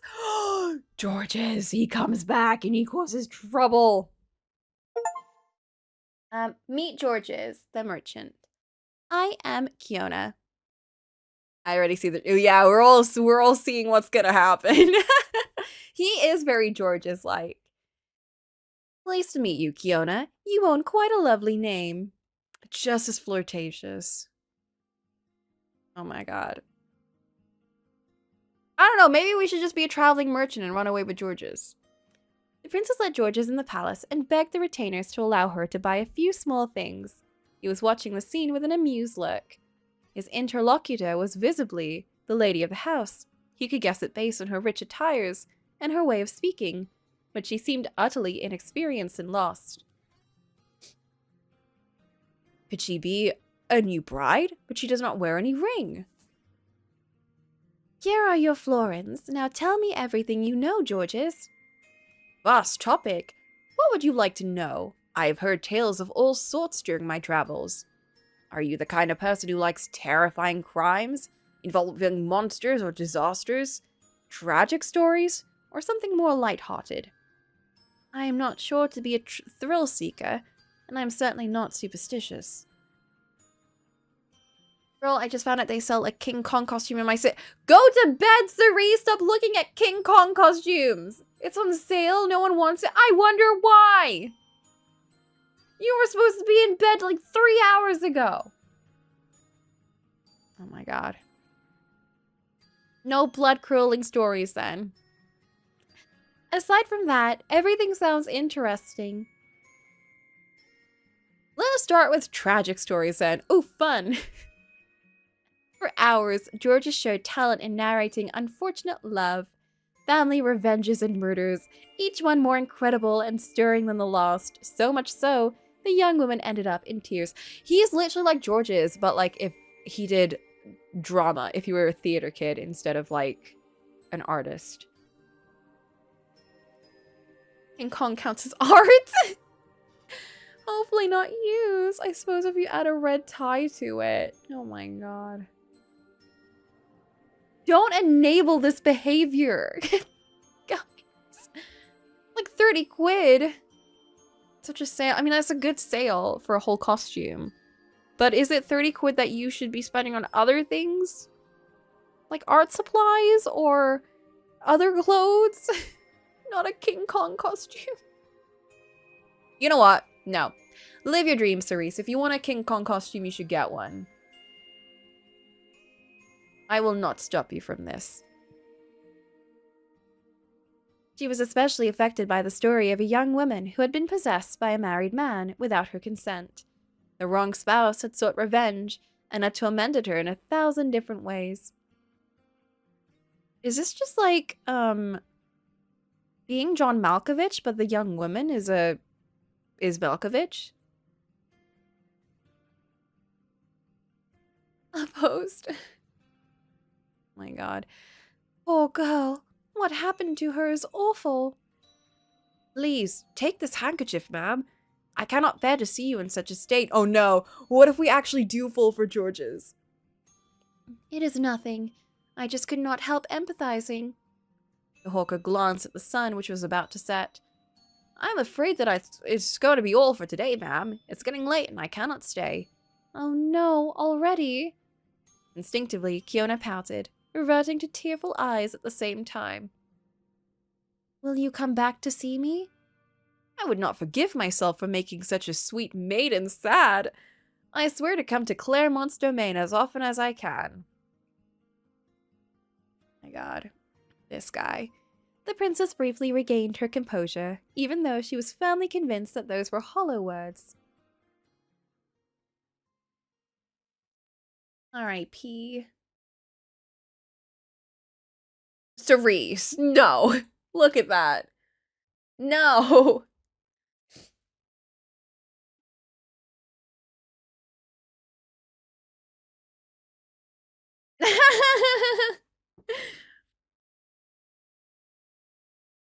BB cosplay. Oh my God.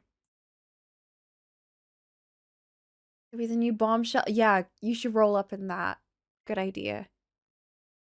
Once the merchant had disappeared on the other side of the walls, the mask of cheerfulness gradually faded away, making way for melancholia.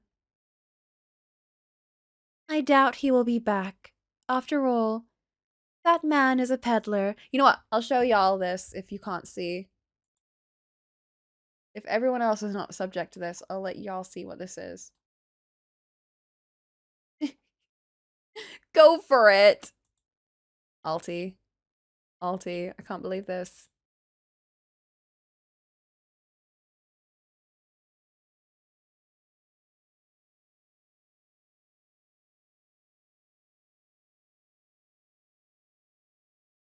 This is what they want to get.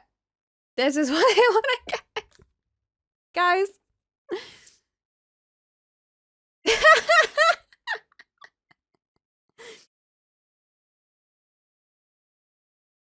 It's on sale. You moving him is making me cry.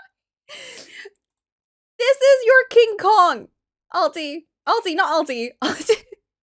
Sorry. Oh my God, he is in Converse. Incredible.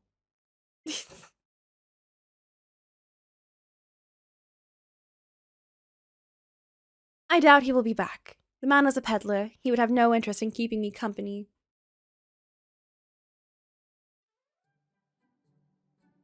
But he is back. Because she's going to buy anything in order for him to speak. Yet much to her surprise, Georges kept his promise. A few days later, he was standing on the doorstep and greeted her in the most natural way possible. I made a commitment to coming back to visit you, so here I am. Heavens, I did not expect that. Me abandoning such a charming young lady? That would be criminal. I'm a man who keeps his word. Guys, I like Georges. This is just like Fodamore all over again. I loved him there and I love him here. Was she blushing? I think she is blushing. The background for this looks so... I'm telling you, the background in these games are so good. I found the artist. I forgot the name actually, but the artist does a lot of like IRL, like there's a lot of like IRL art, traditional art. That's what I was thinking of. They do a lot of traditional art, and this does give me like a very painterly kind of style. George's hair is giving husband core. I do love his hair. This is gonna go terrible, guys. This is not gonna go well. Thrilled. Kiona invited him to sit next to her, as he did previously. Her guest gladly accepted a cold drink, given that it was very hot that day. Mango, why are you awake? That's what I'm saying! He pondered for a while as he was sipping his lemonade.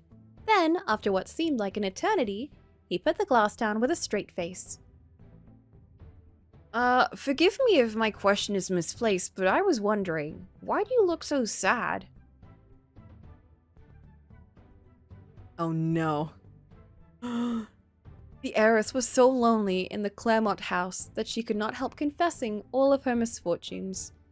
How she had escaped from her father's castle, how she had met Lord Tharley, and how she was now shut away, and struggled to keep herself busy, or simply approach the servants despite all of her attempts. Oh, she has like a real friend! What misfortunes! You have been very modest by claiming not to have any exciting story for me. Your father's madness and your escape already make quite an unusual one. You are a true fairy tale princess. Perhaps I was born under an unlucky star. At least you are safe now. I cannot fathom how Prince Tharley can neglect a person as brave as you like that. Oh, this is not his fault. He is so busy because of his kingdom's affairs. I cannot possibly complain about the kindness he has shown me so far. It is commendable of you to consider what he might be feeling, but you deserve the same consideration. Georges! Are you scared of him? Scared? Oh no, he is far too kind. In that case, don't hesitate to tell him about your concerns. You will certainly find a solution together. Georges! You think so? Of course. By your own admission, you do not feel right here. Do you really think that keeping your bitterness secret will improve the situation? You'll only become increasingly unhappy, and it's gonna poison your relationship little by little until it explodes. What is this good communication? Will he not find me selfish for wanting more? This is like some actual good advice. If he is a good man you are describing, he will be mindful of your well-being. Oh my god. What? We found one good guy in this whole game. One good guy. And guys, that is time for the ad break, which means it's time for blood. For Blood of Hercules. No. I'll just leave that there.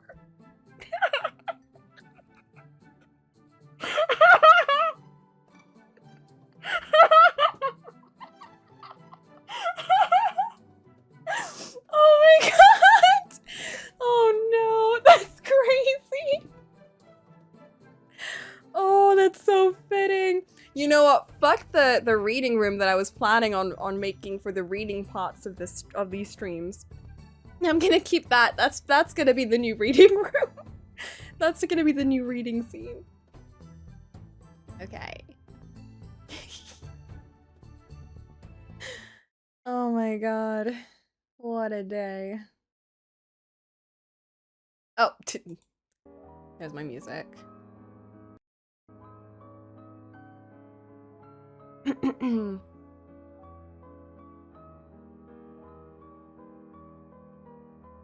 We are on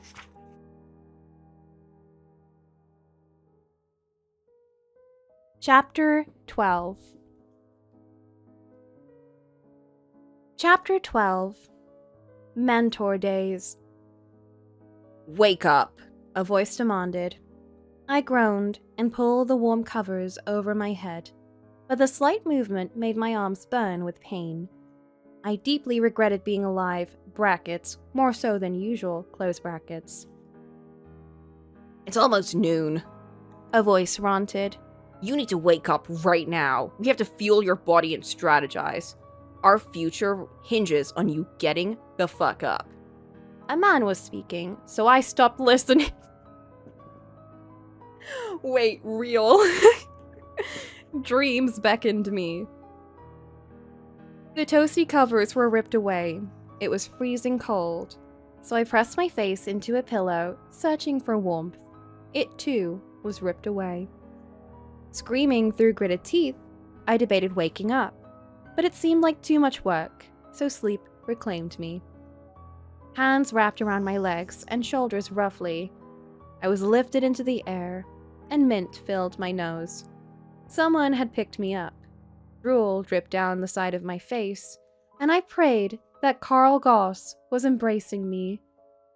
Please let him have a normal-shaped penis. I can't handle any more trauma, we thought. I groaned loudly as I was jostled. Everyone shut up! Nyx yelled from somewhere nearby.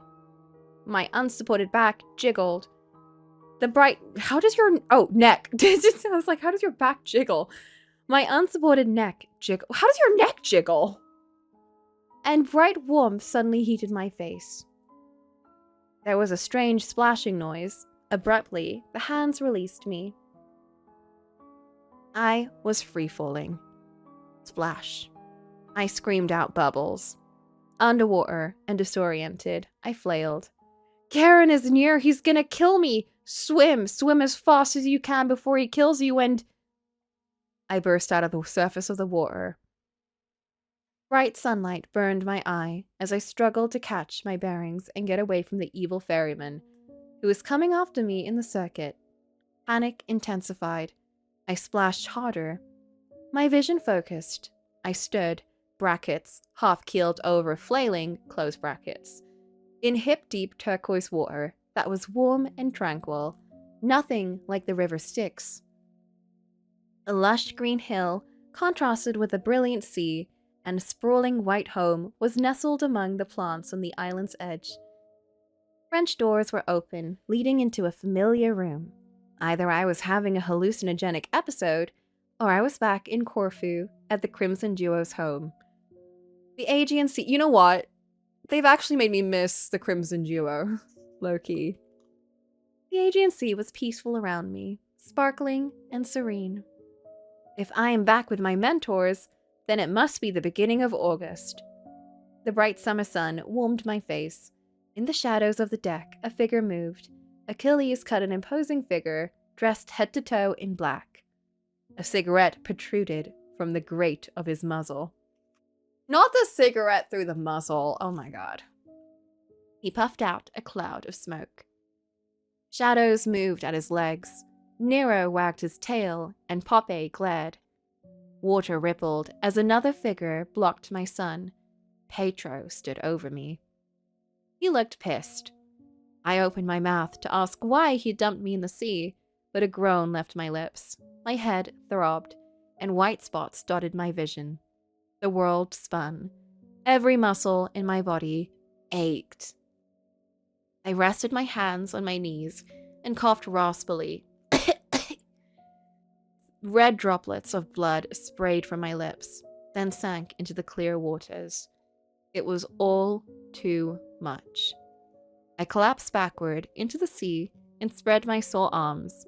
In my head, I floated peacefully. In reality, I was partially drowned because I couldn't find the strength to lift up my sore hips. A tear streaked out of the corner of my eye. If I hadn't known any better, I'd have assumed I'd been hit by a Spartan truck. It felt like a driver had slammed into me from the side, and then backed over my body, and then got out of the vehicle, and then stomped on my "Why are you scrunching your face like that?" Petro interrupted my spiral. I grunted as I tried to breathe. I'm profiling the imaginary driver that hit me with his truck. I squinted as I thought about it.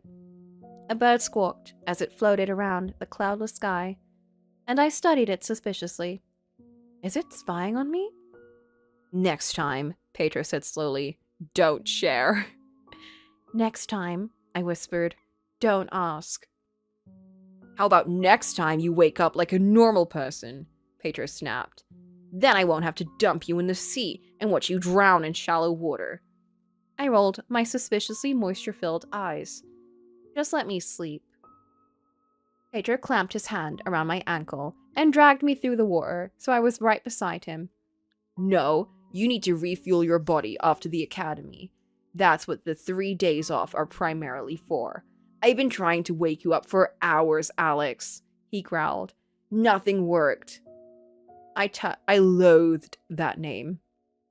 His grip tightened. Red ink spelled out liar across his knuckle. Wait, what? Red ink spelled out liar across his knuckles and his thumb scraped against my shin bone? Did someone write liar on his knuckles? I'm not going to think about this. I'm not going to think about this too long. We both stared down at where he was touching me. It hit me harder than my imaginary truck driver. He was touching me. Another person is touching me?" I shrieked and kicked him in the groin. Pedro groaned and doubled over. "What the fuck?" he grunted in pain. "Was that fucking for?" Splashing, muscles cramping, I scrambled toward the shore. "Don't touch me," I called out weakly. Pedro stood up to his full height, broad shoulders imposing. The sparkling sea did nothing to soften him, and his wet green t-shirt stuck to his... He's wearing a green t-shirt. I was really picturing like a proper, like, I don't know, Assassino outfit or something, but he's just wearing like a fucking Shrek t-shirt. It stuck to his chiseled chest like a second skin. It brought out the color of his eyes. If I didn't know any better, I'd have sworn the statue of David was modeled after Pedro.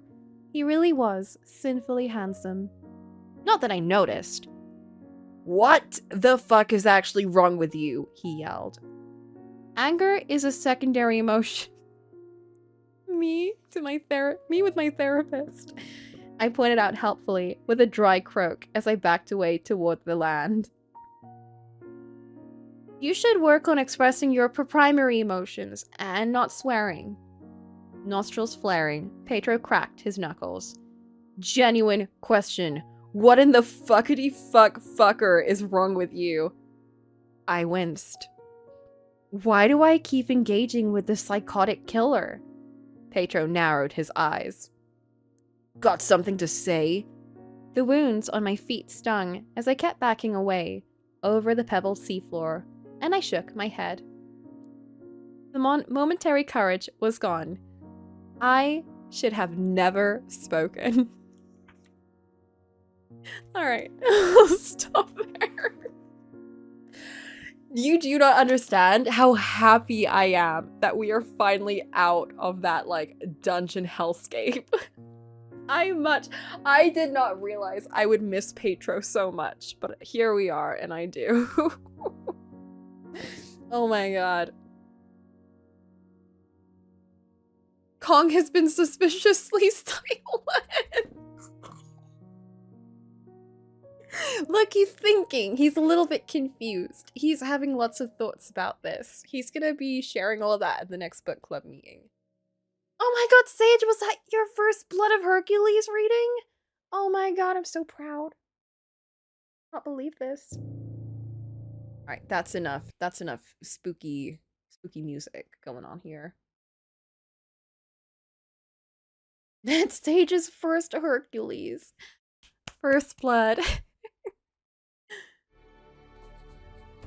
It was Hercules, yes. Blood of Hercules. Were you there for any of the previous ones, or was that you first?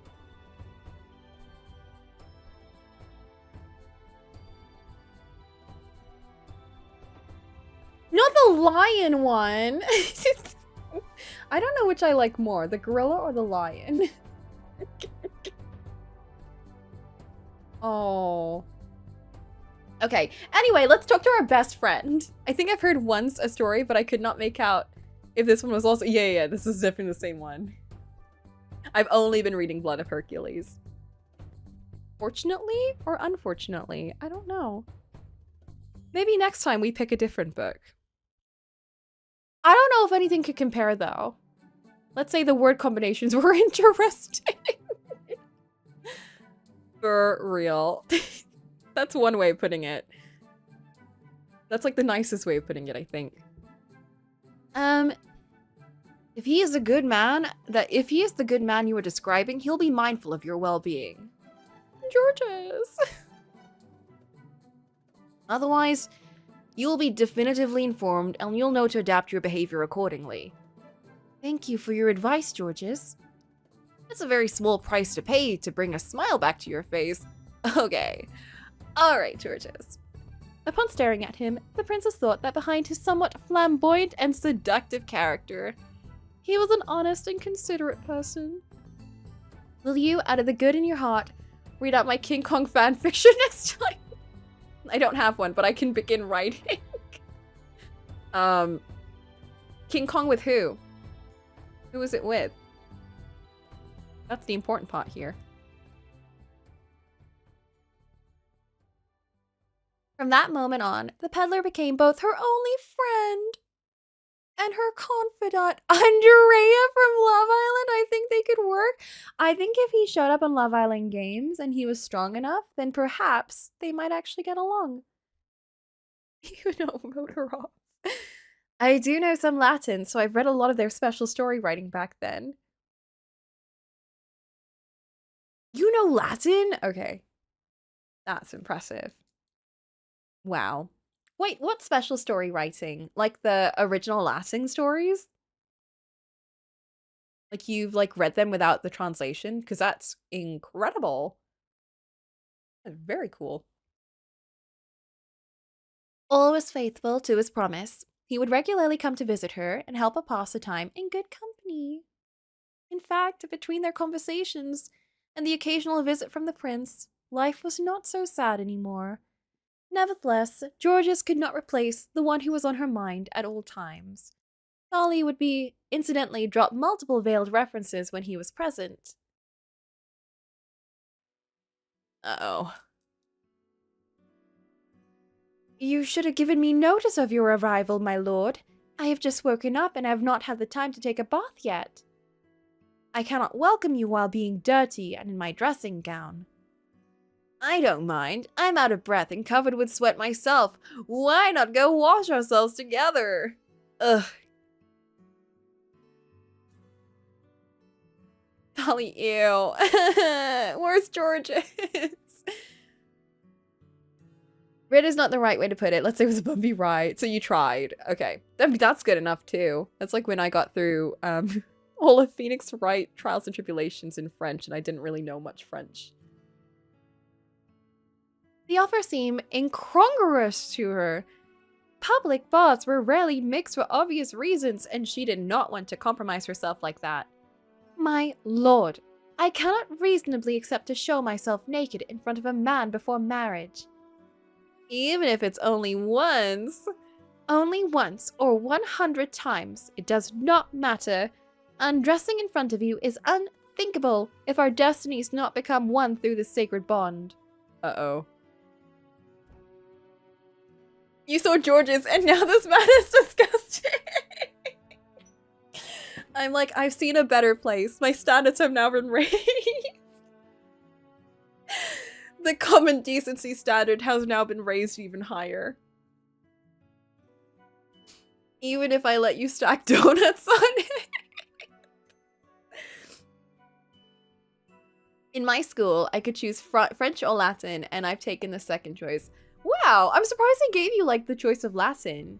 Usually they'll pick, simpler languages for that kind of stuff. It's cool, though, that they let you do that. Ollie, you'd love Love Island. He would do so well in Love Island, though, for real. Unironically. Once he was in the hallway, he mumbled between his teeth, "How cruel of you." Oh no, I hope he doesn't run into Georges. I'm gonna be so sad.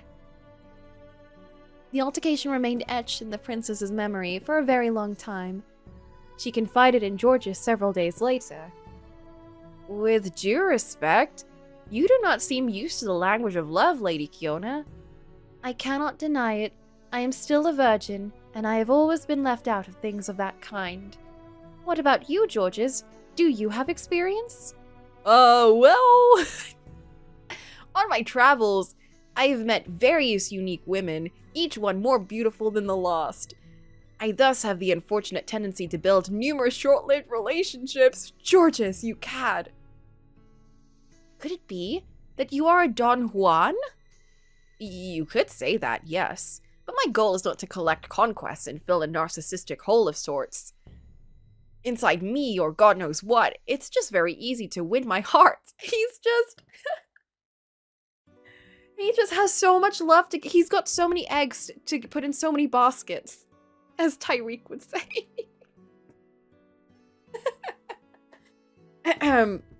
No, it seems like he just is... He's just like... You know, he doesn't have an agenda of any sort. He just likes women. The people's choice. Oh, Georges. If the contact between me and a lovely maiden is particularly good, It would be wrong to refuse such a precious moment. Precious? Well, yes, after all, she is rewarding me with her trust. If a lady holds me in such high esteem, I cannot leave her before she is entirely satisfied. Kiona blushes at this mention. Talking about this topic remained awfully embarrassing. It's normal in schools here in Germany. Normal choices are Latin, Spain, or French, or however you write it. Oh, Spanish or French. Interesting. Yeah, because like in the UK, the normal options for languages are French, Spanish, and German. But it's interesting that instead of that, obviously, you'd have a different language. So for you, it's Latin. Do you guys have to learn English, or is that kind of like a not a compulsory kind of thing? Let us return to my issue, please. According to you, why does the prince so obstinately avoid evoking marriage? He always finds a good pretext to run away each time I make the slightest allusion. Well, it's quite simple. He wants to go further, but he is not ready to marry you yet. Alas, my fears are confirmed then. But I'm a princess. It would be a disgrace to give myself to a man without being engaged beforehand.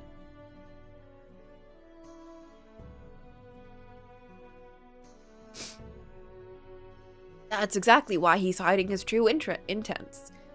I would bet my life that— I'm sorry, my nose is getting so clogged. I would bet my life that he's only talking in innuendo so he can deny everything, if you were to force him to explain himself. He's trying to ascertain whether it's possible to have a sexual relationship with you, and thus shrouds himself in mysteries in order to cover his back in the event of a refusal. Which seems to be your answer. Very shady behavior, by the way. This is like actual behavior that real people do. Very, very shady. Do not like. I'd much rather a Georges who is very upfront about it all. Oh, I do not know. I very much like Lord Thali, and I would not have any objection to respond favorably to his request, or I guarantee to marry him. But I cannot rid myself of my only asset. What is going to happen if I accept his proposition? He could very well unceremoniously repudiate me, so should he get bored. I unfortunately cannot help you, Kiona. It's simply a gamble. Do you trust this man? I don't. I don't trust this man. I do not know. I also like that Georges isn't telling her, like, what to do. He's kind of giving her all the info and letting her decide, you know? Like, Georges is so respectful, guys. There's no need to hurry. You're the one to decide what you want to do with your body. If this individual loses patience, you'll know to be wary of him. I will give it some thought. To console her, he told her light-hearted stories of virtue and vice. Although she did not really identify with the description of cuckolds and unfaithful wives, it still gave her the impression of being less ignorant of what belongs to love. Not like the kind of guy who tests your boundaries repeatedly to know how far to— Exactly! No, 100%. Absolutely. Georges hits all the marks for what you like in a guy. I'm sobbing, he's literally AJ and Bong Su. Not Bong Su. Oh no, he kind of is. He's like when oh, what's her face? Cheong-Xing, when she calls him up on the phone and she asks him for advice and he's just like telling her what to do, but like also just sort of like listening. Hi Helia! Seems like I missed a lot. Hope it's going well. It's going very well. I'm really enjoying this whole plot line for sure. Everyone is in love with Georges. Everyone loves Georges, including me. And we're very sad that once again another prince is terrible in their own way, in a very realistic way. The young Moor was quite embarrassed by the convoluted nature of her situation. Since she had only been acquainted with the prince for a short time, and her feelings have been betrayed by Griselda during the previous timeline, He was hesitant to fulfill his request. What will become of me? Also, I'm getting over being sick, so I am so much more congested than normal. You stay chained to a whirlwind of tergiversations. What does that mean? Tergiversations.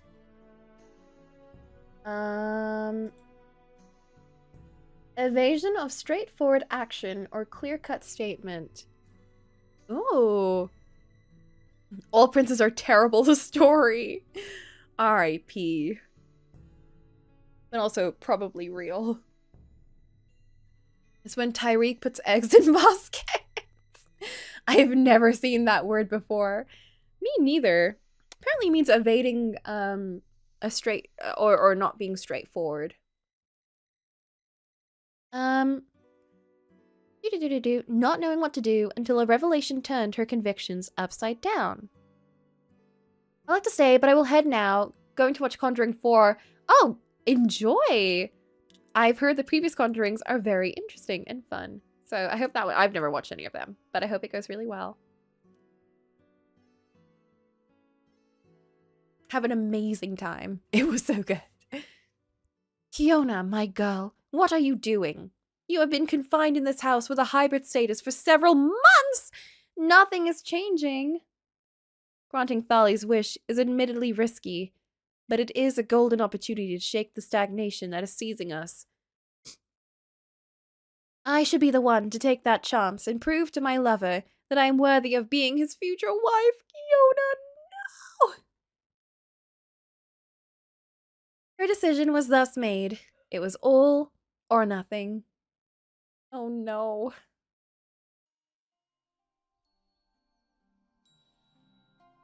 Sometime later, the monarch came to rest in Claremont's domain. After a rather pleasant day, Thali excused himself and announced he would be returning to the castle once supper was over. Fiona then faced her inhibitions and risked it all. Already, my lord, I am quite chagrined here. I was hoping I could enjoy your company a little longer. Would you not stay the night for me? I am just as bothered as you are, my lady, but urgent matters await me. Of course. Overcoming her discomfort, she spoke in a smoother tone. What can I do to convince you? Would you sleep with me tonight? Oh, wow. She's just laying it all out. The sovereign's jaw dropped. He was visibly not expecting such an offer. I have been denying you my body for a long time, my lord, but tonight I'm ready to change my mind. That's all it took for a certain emotion to overcome the young man. He called out to a valet while stuttering. Immediately, forward a message to the castle and let them know that I'm detained one more day due to weariness. Oh my god, this guy. And then all smiles. He turned to the princess to kiss her. He fucking locked in so quick. Oh my god, this guy. After you, my lady. Get out of here. Despite her audacious speech, the situation remained awfully embarrassing for the young princess, who absolutely did not know what to do. He's the worst politician. As she was getting ready, she could not help sighing. If only I'd been taught how these things work. I feel quite foolish. Are you ready, my dear? The sovereign, who was waiting on the other side of the door, was starting to get impatient, which added to her apprehension. With a pounding heart, she let him in. They sat down on both sides of the bed without daring to make eye contact. Fiona tapped into her last ounce of strength to speak. My lord, what I'm going to do is in no way insignificant. I agree to consummate our relationship outside of marriage, provided that you keep similar obligations towards me. It goes without saying, my lady. For this reason, I expect protection and affection from you. I leave it to your morality. She was about to continue when he put a finger to her lips. You will have no cause for complaint with me, my lady. I can assure you of that. Run away? I think it's too late to run away now. She looked him in the eye, seeking some comfort, the certainty that she was making the right decision. She only saw the ardor of a man, exhilarated by desire. Oh no. That is when he leaned forward to kiss her, and she became unable to think about anything else. Thus, Kiona spent her first night with Prince Thali. Shortly after he was done, he fell asleep by her side, while she was analyzing her perception. If truth be told, everything in her mind was confused, yet expected something extraordinary, something that could turn her life upside down, transform her whole being. Yet the revelation did not happen. Worse still, the act itself had felt sorely unremarkable and mundane. It was not as it was hyped up to be. This is how people procreate. What an odd sensation. She's disappointed. He wasn't even good. He wasn't even good! That's so sad. He's not even good. She contemplated her partner, who was dozing carelessly, a dribble of saliva at the corner of his mouth. Now that I think about it, I am not used to sharing my bed either. Yet another discovery. Oh! We have story. Wait, I'll wait until we get some music back. I don't like reading in silence. Busy as she was sorting her thoughts, she had trouble closing her eyes and only fell into the arms of Morpheus much later in the night. Indeed, Thali woke up way before her. Oh no, is he gonna leave? Well rested, he leapt out of bed to dress. It was a faint rustle of clothes that slowly got her out of her torpor. Not Morbius. When she laboriously opened her eyes, he was already about to leave. Oh, my lord, your company fills me with happiness. Why not stay a little longer? Do you have to go already? Oh boy. I'm very sorry about that, my lady, but I cannot delay my return any more. I stayed last night to please you. Was that not well enough, buddy? She could not answer, and he noticed her uneasiness. Oh, come now, do not look so glum. I will be by your side again very soon, I promise you. I thought he just bonked her in the head. He laid a kiss on her lips and hurried to climb into his carriage, leaving her naked and chagrined. Oh, he's the worst! Don't be sad, princess. I'm going back to my castle to practice. No, this is the kind of horror we got at sex ed during school. I know. This is literally the worst. The prince will bum you and laugh. Very real things that happen. Since that bittersweet night, Thali would come far more often to the domain of Claremont. Kiona struggled to rejoice, even if her heart was elated to see him. She was also noticing that all of his visits would end with sexual intercourse, and she did not have the luxury to refuse, as he kept pressing her so much with pretty speeches. Oh no. Troubled, she confided in George's. How is it that he demands to do that thing so much? He seems exhausted and out of breath each time. I do not understand. That is not the case for you? No, I do not feel anything special. I simply wait for him to finish, which has the merit of being short. Should I? I'm gonna cry. The next day with George's, I thought it would feel good, but no, but actually.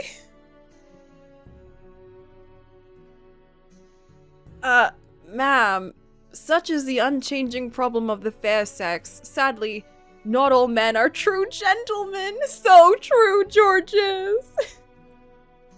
King Kong wouldn't do this. Donkey Kong either. Oh my god, Donkey Skin Kong. Although very charming, a sad case does not seem to pay the slightest attention to your body's needs. What do you mean?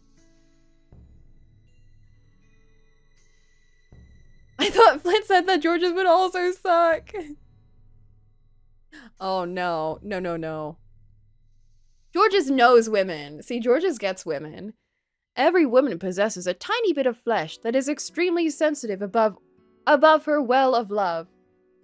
If he had stroked it, you would have been in the same state. I never put down Georges. Really? Why did someone not teach me this before? Tried to bring up the topic with great subtlety in order not to scare him. Some lovers have very fragile egos. Not the fragile male ego. No. But do know that you deserve to feel the same delights you give him, Georges. Is it not natural for the pleasure to be mutual? It would probably explain why his boundless enthusiasm is not really shared. I will try to rectify this. Bear in mind that you have the right to refuse if you don't feel like doing it. Georges! It may be why is the bar so low? It may be more reasonable to postpone to a later date than having an unpleasant time, especially if something as intimate should never be so. He's really just couple counseling them for real. I am glad I crossed the path of a man such as you, Georges. No one else would have explained all those things to me. Since carnal pleasure is taboo, this opens the door to all sorts of abuses. I think it's far more healthy to discuss it in a constructive manner than hiding the truth. What if she runs away again and then runs away with Georges? I would be so worried about Georges. Kiona followed the guidance provided by her friend and set out to explore her body in order to better understand its functioning. Once the mystery was solved, she summoned the courage to ask Prince Thali to better take care of her, arguing it would only be better for the both of them. He acquiesced almost reluctantly and started to provide the most basic caresses. Once again, she shared her doubts with Georges. Solve the mystery. Can you please make me feel good too? What the fuck, girl? Get crucified. No!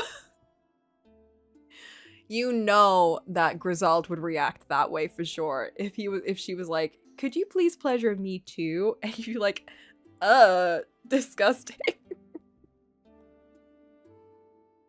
Well then, Lady Kiona, has the situation improved? Oh, I forgot about the story. Let's read the story before we learn about whether she could finally orgasm from him or not. I'm guessing not. Sun, Moon, and Talia. Ah, that's where you got the name. It is again the tale of tales, or Pentamarone from Guillaume Batista Basile, 1634 to 1636. Now you can find one of the first written versions of Sleeping Beauty in Sun, Moon, and Talia, Sole, Lune et Talia in Italian. Oh, an Italian tale. A king and a queen gave birth to a beautiful princess named Talia. Unfortunately, savants deduce from her horoscope that a great misfortune will befall her because of a splinter of flax. Flax is thus banned from the country for her safety. It does not prevent her from touching the spindle of an old weaveress once she has become an adult and falling into a deep sleep from which she does not seem to wake up as a result. As life in the kingdom goes on, the king simply moves his daughter's body to a castle he owns in the countryside and tries to forget her demise. It's just out of sight, out of mind. It is not until years later that a young prince who has gone hunting comes across the mysterious castle and begins to explore it. Upon catching sight of Talia, he is taken by her beauty, carries her on a bed, and decides to overstep her consent by raping her. That's one of the versions that I read. After this very romantic gesture, he returns to his palace and moves on. Thus, the young girl gets pregnant and gives birth to twins during her sleep. Two fairies appear to take care of them. It is the newborn babies who, trying to suckle, wake her up by taking the splinter out of her finger. To her great surprise, she finds herself alone with two children, without knowing who is bringing her food and how.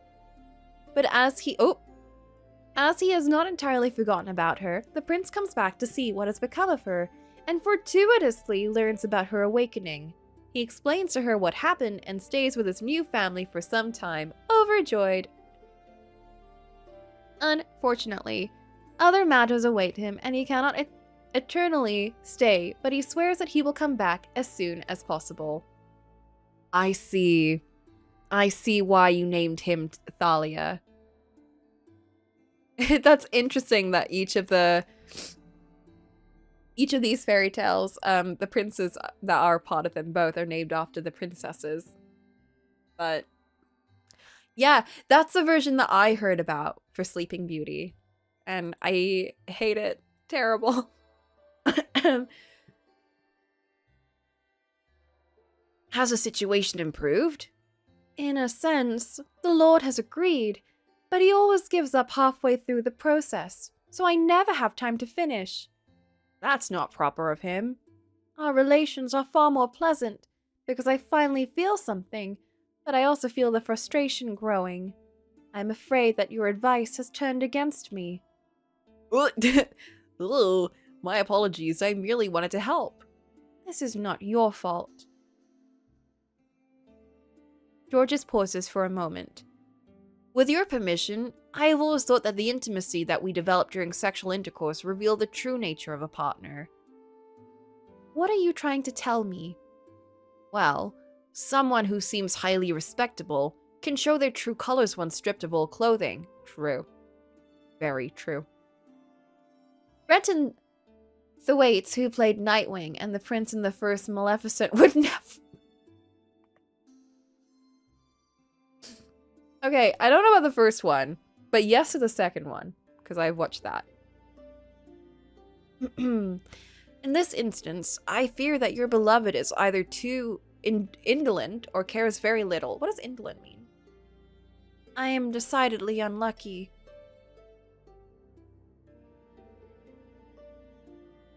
The accommodating ardors of Thali lasted thus for weeks and months. So she's been here for months and months, and now this bit.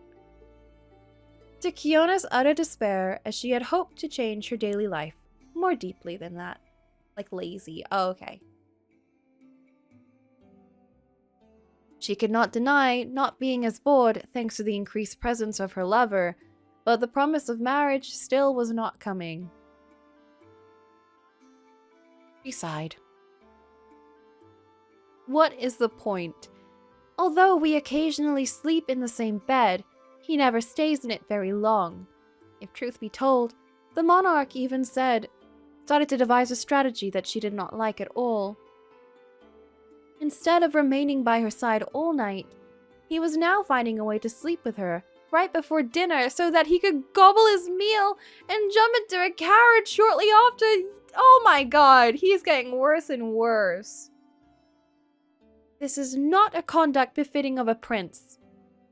I am not asking for him to give up everything for me, but only that he takes his time and show me some affection. The feelings she had harbored for the young man had gradually eroded, and she was beginning to question her decision. Have I made the right choice by putting my trust in him?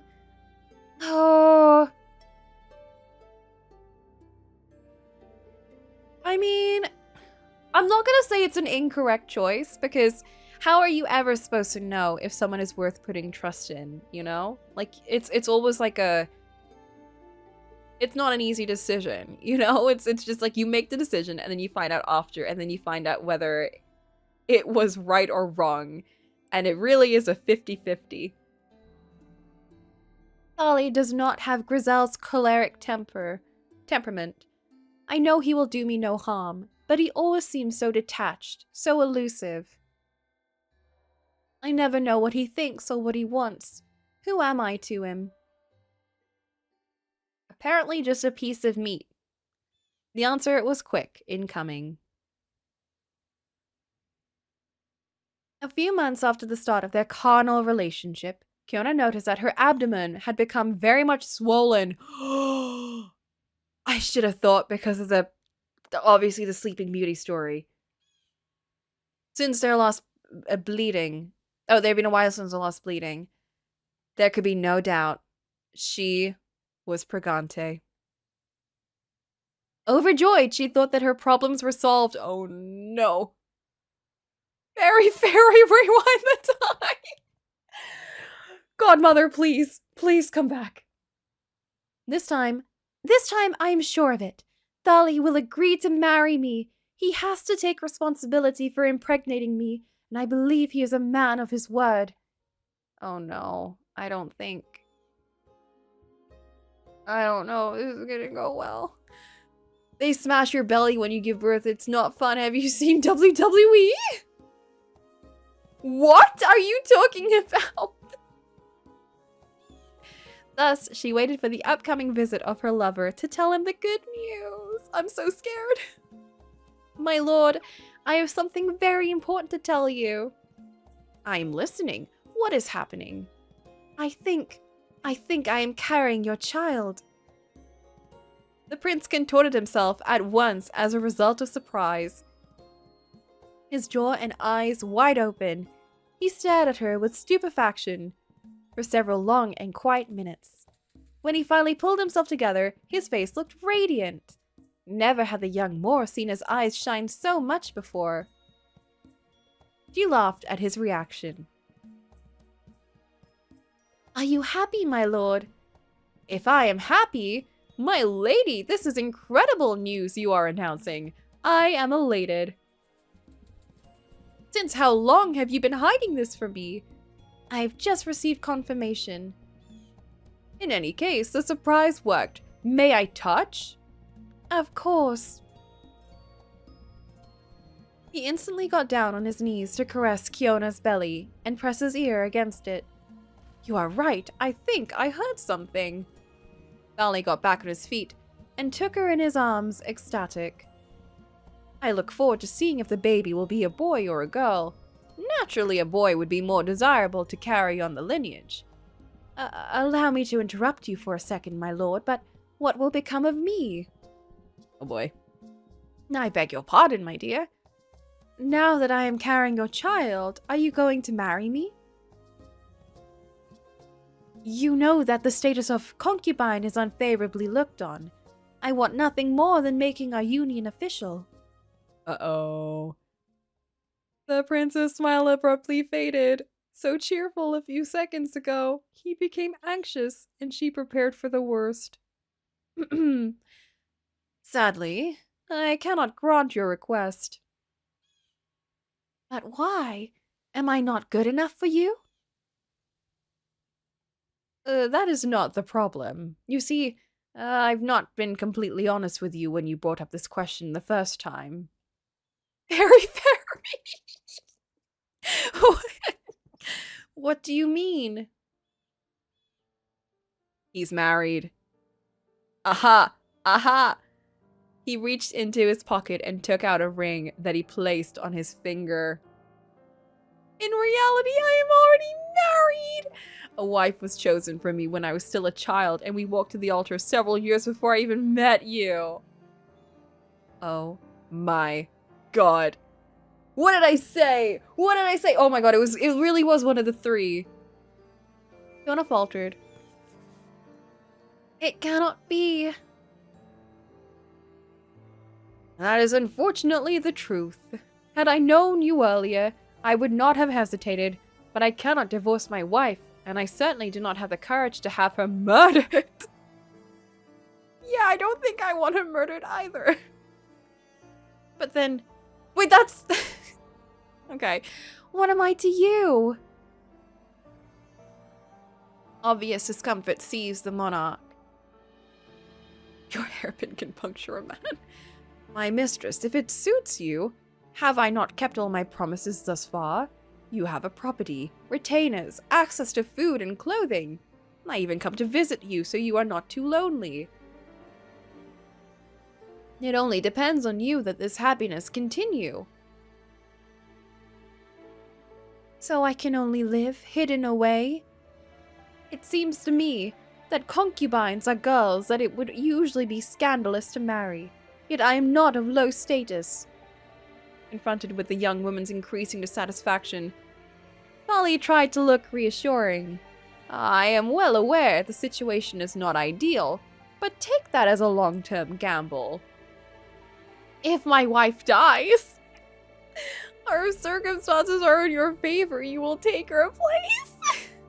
That's crazy. There, dear. My wife might die accidentally. He's promoting gambling. Oh, there's a lot of fairies going. I'm reading too many things at once. There's a lot of gambling going on in this household. After giving her a kiss on the forehead, he sped away, so that he would not have to face her wrath. This cowardly strategy, to say the least, only increased the exasperation that his revelation had triggered. Insane to not have any real qualms with her being killed, just that he doesn't have the courage.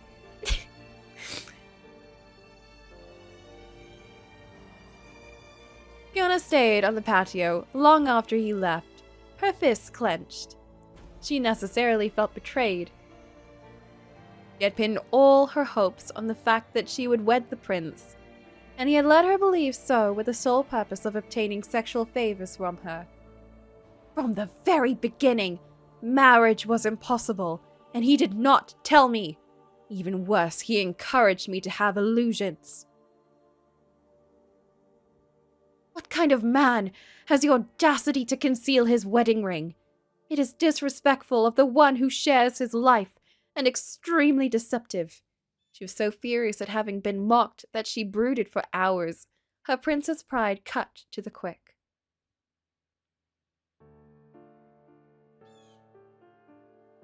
He did get forced into marrying his wife, but it's still, yeah, it's like, it's not her fault either. She was probably forced into it too. What makes me sick is that there is nothing I can do. If my body still belonged to me, I could run away and go find another lord, but that is no longer true. With this unborn child, I am doomed to remain his concubine until my death, or the death of his wife. Is it not stooping quite low to desire the misfortune of a person I do not even know, and who did nothing to me? Yeah. Once she had calmed down, Fiona traversed the house to reach her apartments. On her way, she noticed her retainers, usually so cold and distant, were staring at her with a smirk on their faces. Whispers could be heard on either side of the room, filling the air with an unbearable buzzing. Oh no. Did you see that? Tolly finally told her the truth. That stupid girl thought she had every chance. So foolish. Did you see how high and mighty air crumpled? That'll teach her to think she's superior. Humiliated, mortified, the young woman valiantly tried to save face with every step until the final blow was dealt, crushing her lost resistance in the process. This is exactly what happens in some of the villainous stories. Time to kill the wife. No. You didn't hear this from me, but if you go on a roller coaster for 80 times in a row, the fetus is no more.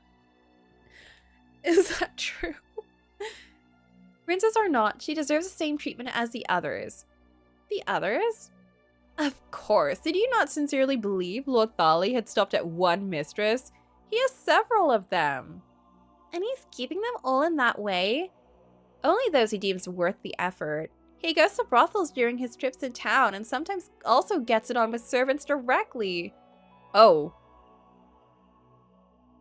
Oh, wait. Is there something to... Oh, maybe not. That's weird. Oh my god, that's so disgusting. There's one case where a former retainer officially became his mistress. She had her little property too, and all that goes with it, but her former colleagues were so mad, they made her life a living hell. What happened to her? She strangled her newborn and took her own life right after that. A terrible story. It seems to me that there are 3 or 4 mistresses in total. 3 or 4? Each time the lord acquires a small property, sends an army of retainers to maintain it, and locks a new woman inside. It's almost compulsive. I've heard that he sometimes goes on sex tours, visiting all the properties on the same day. I pity those girls. They think there's no one else, and he twists it in such a way to make them believe he's doing them a favor. What an odd favor that is. There's a little one from the Moor boys' domain too, a farmer whom Talia had promised the earth. He locked her up there. She couldn't stand it. She ran away after a few months. Most certainly, the best possible decision. If he has so many mistresses, why is there no heir to the throne? One of them had a miscarriage, and another lost her baby to a disease right during the early weeks. And the one I evoked earlier committed infanticide. It must be God's will. The king is punished for his infidelity. Maybe this one will not manage to give him a child either. Who knows? Maybe she's going to fail, but maybe she's going to win the jackpot too. Given that she is the newest mistress, he has completely abandoned the others for her. True that, he can get bored of her at any time, but she still has time on her side. And if she manages to conceive a son who stays healthy for about 4 years, she's guaranteed to replace the queen sooner or later. Oh, fuck! Oh, sorry, I held down the L2 stick. I'll just skip back through. There we go. Romani does this all the time. He sucks at intercourse. Right? Like, what the heck is going up there? As she could not take any more, Kiona rushed to her bedroom and slammed the door as loudly as possible. She buried herself beneath her sheets with eyes filled with tears and sobbed for hours and hours, ashamed. Baby girl, I have been ill-advised to put my trust in someone I knew so little about. How stupid I am for believing in us.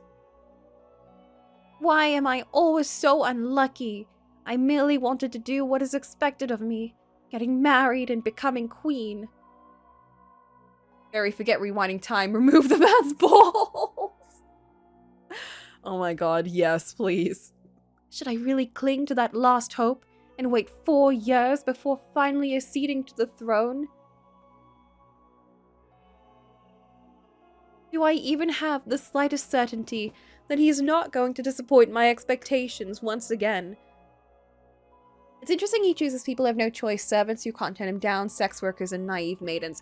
Absolutely. I mean, he gives the impression of someone who, unlike Griselda, would probably not overtly force himself on someone, but instead does the more implied forcing, like, oh, if you don't go along with this, then you won't get paid, or if you don't go along with this, then, you know, oh, what's that scene from Always Sunny? But there's the implication, you know? It's like, he's not overtly saying anything, but it's like, I think George has even mentioned that he's always implying something, so you can never call him out on anything because he hasn't overtly said anything of the sort. Yeah, he's like, I'm such a good guy, you know? Fucked up. This time, her pleas remained unanswered. At the same time, a few kilometers away, the carriage of Prince Thali was reaching his castle. Oh boy. As he was crossing the threshold, a woman slightly older than Kiona bowed to welcome him. That's the other princess? Welcome back! Was your journey pleasant? I am drained and famished. Have a bath and a nice meal prepared for me. This instant, your lord. My lord. She dashed through the corridors to follow his instructions, and he barely shot her a glance. Oh my god, is that his wife? No! Poor girl! That night, and now he's like... And now he wants her to die? Oh my god, is he gonna try and kill her? The couple had dinner together in a crushing silence that had sadly become all too familiar. Each one a different end of the table. Or maybe he just doesn't care about her. Thali was carefully avoiding the young queen's gaze as she was rather nervously staring at him. Bashfully, she tried to inquire about his well-being. Beautiful blonde lady, we need you on Love Island. You know, I think the saddest bit is that obviously he's betting so many women, but none of them are getting pleasure from him. And so unfortunate for this lady, she will never, like, she can never find anything else. Like, she's stuck here and he's going around, like, you know, getting on with, like, other people, and she's just, like, dealing with the worst. The girls should get together. They should all, I think they should get together and kill him. She and Kiona should team up to kill him. That's what I'm saying. That's what I'm saying. How was your business trip? Fine, fine. Would you like to talk about it? That will not be necessary, Seraphine. Oh, her name's Seraphine. Everything's perfectly fine. There's no need to worry. He was then dismissed and asked to go to bed under the pretext that he would join her. The woman called Seraphine discreetly sighed as soon as she was sure that she was not watched. Our relationship has not always been so cold and tense. The bull is still there, I know. She had been his childhood friend. When they were young, their parents would regularly see each other and they would spend their time playing together. And then the two families got down to business once they'd become teenagers. It's like the Swan Princess, except not ending nicely. He had been his fiancé, and they had taken walks in the garden arm in arm, when he was reciting clumsy words of love to her, blushing at the same time. She had become his wife, and he had sworn loud and clear that she was the most beautiful woman ever, and he would never abandon her, even if the whole world was against her. But over the years, they'd gradually grown apart and barely spoke to each other anymore. The sovereign now spent most of the time avoiding her under more or less sincere excuses, and she was suffering a lot as a result. Oh. Alright, we'll take a little break here, because my nose is getting congested. I'm gonna go get a drink. I'll be right back. In a little bit.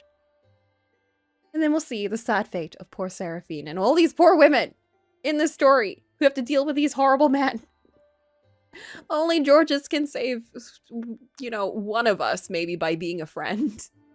There is always some important matter that requires him to go somewhere, when it is not a hunting party, and he never wants to bring me with him. I have heard that he periodically goes to one of our secondary residences to rest.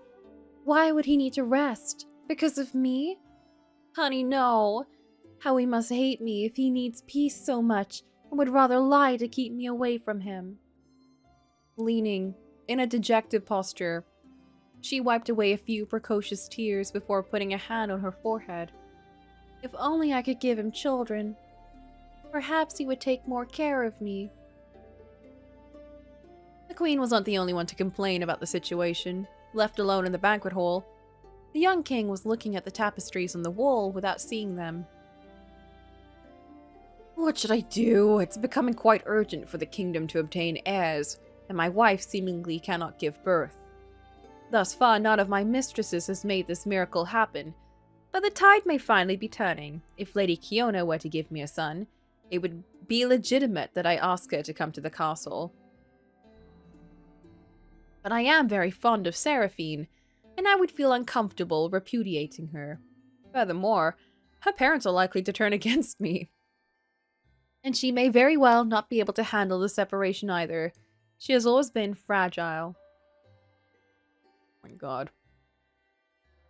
The indecisiveness of Prince Thali was hardly appeased by those thoughts, as he simply did not have the strength either to seal the fate of the unfortunate Seraphine, or to oppose Kiona. Just as he was not courageous enough to announce to his remaining mistresses that he had grown bored of them and did not intend to see them again, even if he was still keeping them out of respect. Indecisive by nature, he had always avoided taking important decisions when it came to his love life and was now seeing the limits of his ways. He was in danger of having his back against the wall and being forced to choose a wife once and for all. Poor Thali.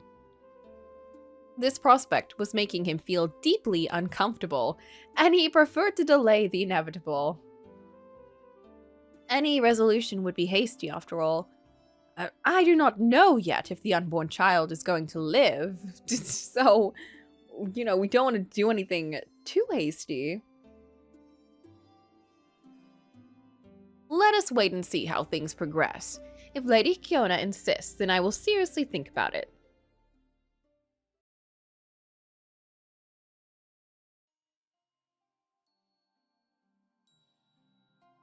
Since that regrettable meeting, the young Moor slowly started to languish. Nali was more present than ever before, so we can monitor the health of the future infant, but in return, she had been prohibited from doing any activity. Stuck in bed or on the patio, she could only watch time go by, powerless. To crown it all, Georgia soon came to warn her that he had to roam the country again. No! Alas, I would gladly extend my stay to keep you company, especially in these difficult times, but I never remained so long in the same region. I absolutely must reach New Town before the change of the season. This is the worst. I understand. You need to earn your living after all. Rest assured that I will not forget you. And I will not forget you, Georges. As soon as I am in the area again, I'll come visit you, if you do not mind at least. I will certainly need it given everything that is currently happening to me, and will surely happen in the following months. In any case, you will always be welcome here, Georges. Yes, a cat travel, like the real Snufkin type. Oh. I love that I've just fully instilled Georges as being the Georges from Farmore. And now I'm sad that he's gone. Thank you, Lady Kiona. I'd love to be able to ease your distress. Is there a request I could satisfy? A request? I know that you are cut off from the rest of the world in this house, but I may have an idea to soothe your loneliness. If you so desire, I can find a messenger in the nearest town on your behalf. Thus, you could contact people you have not seen for a long time. Nahima! Would it make it happy? Would it make you happy to hear from someone who lives in your father's castle, for instance? At this mention, the princess could not hold back a dumbstruck exclamation. Nahima! How could she have forgot? Oh my god, she did forget Nahima. That was her one request, to not forget her. The recollection of her confidant pierced her heart with regrets. Was it too late? Her eyes stung again, but she fought the tears as much as she could, so that she would not show Georges the same sorry display as the one that had occurred right after Prince Tali's confession. Kiona, what the fuck? It was the one thing she asked, Kiona. Heavens, all those adventures distracted me from a promise I had made to a friend.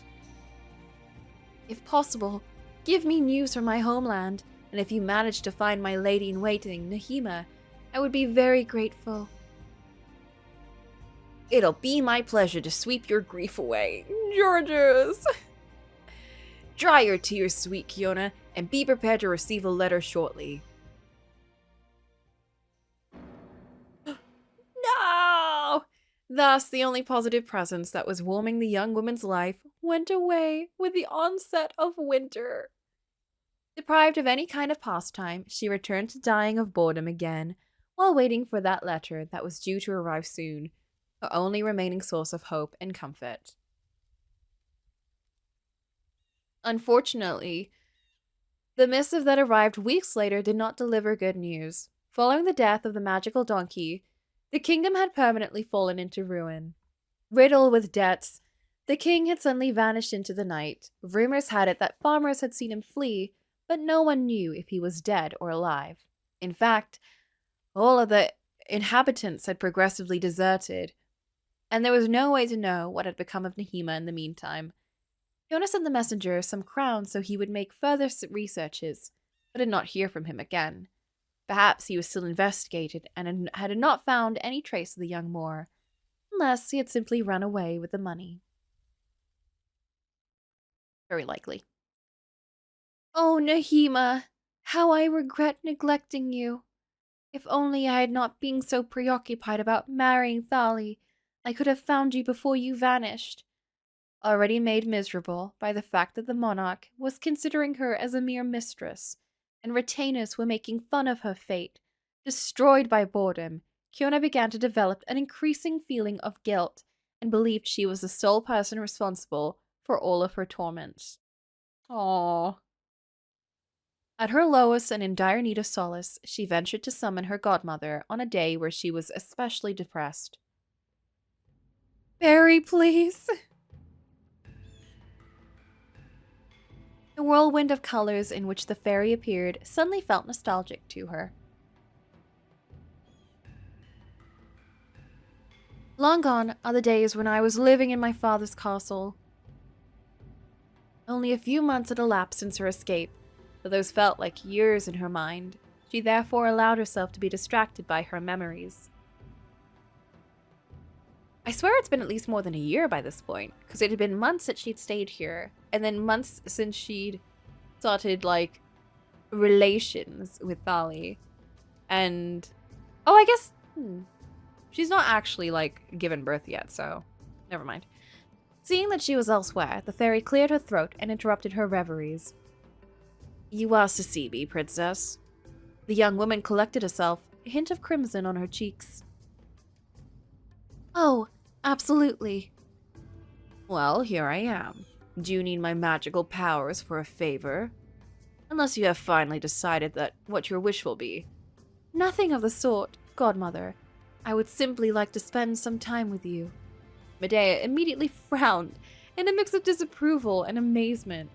She slowly folded her arms, sighing. This must be the first time someone does this to me. Mortals are truly full of surprises. She's like, oh man, I gotta hang out with this girl? Suppose there is a beginning to everything. You once told me that since we are bound by a magical pact, you are obliged to stay in my world. Well, that is correct. Summoning you, even when I have nothing special to ask, should not pose a problem, should it? You are truly quite perceptive. I was thinking that. I was thinking, why don't we just summon her? You can potentially ask me to be with you at all times, if you so desire. However, I would advise against exploiting the subordinate relationship that binds us. I am not the aggressive type, but I have my own limits. If you take pleasure in disturbing me, for the sole purpose of annoying me, you can be certain that it is going to happen very quickly, even more than you expect. Although our bound prevents me from directly harming you, there are numerous original ways for a fairy to destroy a human being. I'm quite sure you do not wish to experience them. What I'm trying to say is that you are cordially invited not to consider me a toy or servant you can call upon with a bell. Okay. That was not my intention, godmother. That's very interesting that she said all of that, because I was about to say, if we continue to call on her as like a friend, it's an interesting dynamic between them that, yes, she's being called, you know, as a friend, but she's still technically under her power. But from what she said, that won't be the case. Yeah, there's no power dynamic in that situation, because she has now taken that away with the idea that if you do this, I will kill you. I will make your life miserable. So don't do it just to annoy me. And don't do it just because you have the power to do it. That was not my intention, godmother. No Aladdin shenanigans, no. I mean, we can also apparently just make as many wishes as we want as long as they're not too big. Good. I simply wanted to make sure that things were clear between us. Does that mean that I cannot keep you by my side? At what stage am I being excessive? I mean, at the stage at which Medea becomes bored, I guess. That is a very complex question. Consider that we are maintaining a relationship as equals, and I only accept requests if I feel like it. You can ask me to keep you company, and I am free to refuse. If you override my refusal and try to force me by exploiting our subordinate relationship, then I will lose my temper. When I get angry, there is usually no prior warning, so I prefer to warn you now to avoid such a situation. I understand. But I did not want to irritate you, Godmother. I was simply feeling a bit lonely, and I thought you might be too. Seeing the sad look on her protege's face, Medea softened and took her place next to Kiona, while affectionately patting her on the back. Do not be sorry, my child. I was merely warning you. Of course, it's not my intention to harm you. That is a relief, Godmother. I was afraid I had earned your wrath. Kiona, you're just around the worst people all the time, that now you're expecting the worst from everyone. Not at all, love. Like I said, as long as you treat me decently, you'll have nothing to fear from me, which is so fair and valid. There are humans who behave wrongly towards fairies then. Well, we know that. We know that they've killed fairies. Oh, yes. Just as there are humans who mistreat other humans, or fairies who mistreat other fairies, the world is multifaceted. Sometimes it is hostile and terrifying, and other times wonderful and welcoming. Very true. I have experienced so many things lately that I know this all too well. Really? What kind of things? Tell me about it, child. Kiona had so little to do and was lacking attention so much that she evoked her hardships aloud. I have made very dear friends only to lose them immediately. I have been on the edge of death and miraculously came back. And then I found myself here, like a caged bird, shut away with my darkest thoughts. I am not sure that I am in complete control of myself after all of this. The edge of death? I would have remembered if you had been in distress, as you would have surely called me. Oh, but I did call you for help. Fiona suddenly realized she was saying too much and hastily placed a hand over her mouth, but it was too late. The fairy stared at her with a wry smile. That is what I thought. You are hiding something from me. Do you believe that I would not notice? Speak, Angel. You owe me an explanation. You might as well just tell her. You promise that you are not going to get angry? If that is what I sense, anger is not the appropriate emotion. Girls who play the sorceress's apprentice always end up punishing themselves. In a whisper, the princess admitted that she had made a decision that had gone awry, and she had chosen to go back in time in the hopes of not losing Nahima's affection. This is against the rules, is it not? You must resent me for cheating. As strange as it may sound, there is no rule regarding time travel. You have simply found the one and only loophole in a pact between a mortal and a fairy. Damn, okay. I cannot say I'm pleased, because this remains a ruse to avoid paying for the consequences of your choices. But I am not angry either. Why not?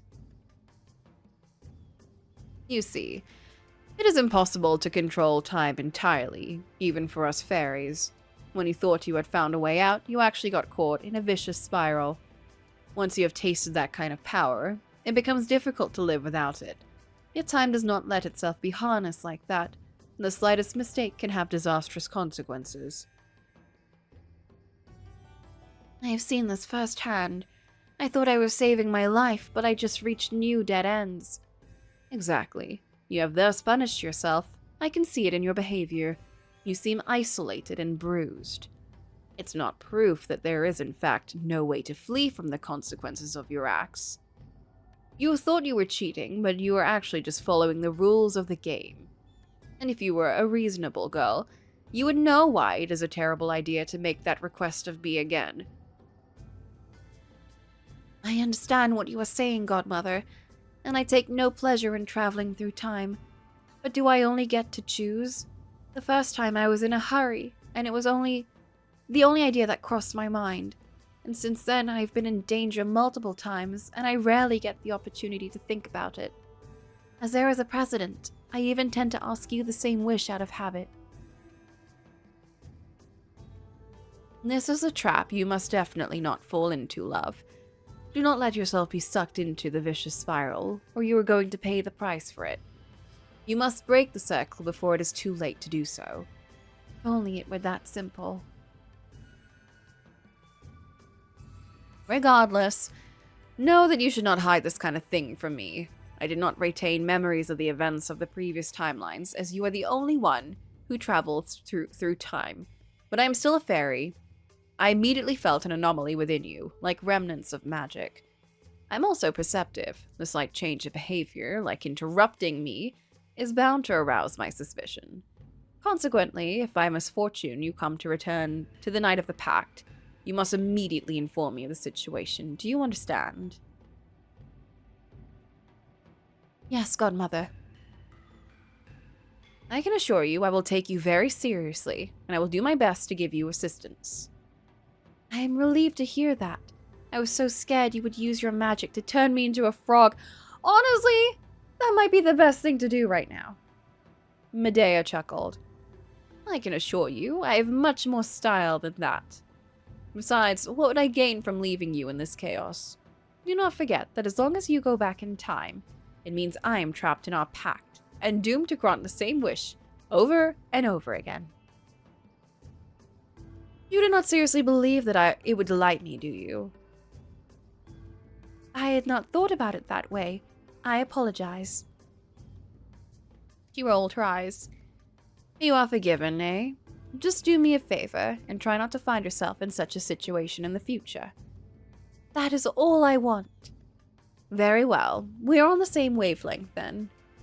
Do you have any other troubles? It seems to me there is more weighing on your heart. Well, there's something weighing in my belly. Surprisingly, the fairy agreed to play the role of a confidant in the span of a few hours and let Kiona freely confide in her.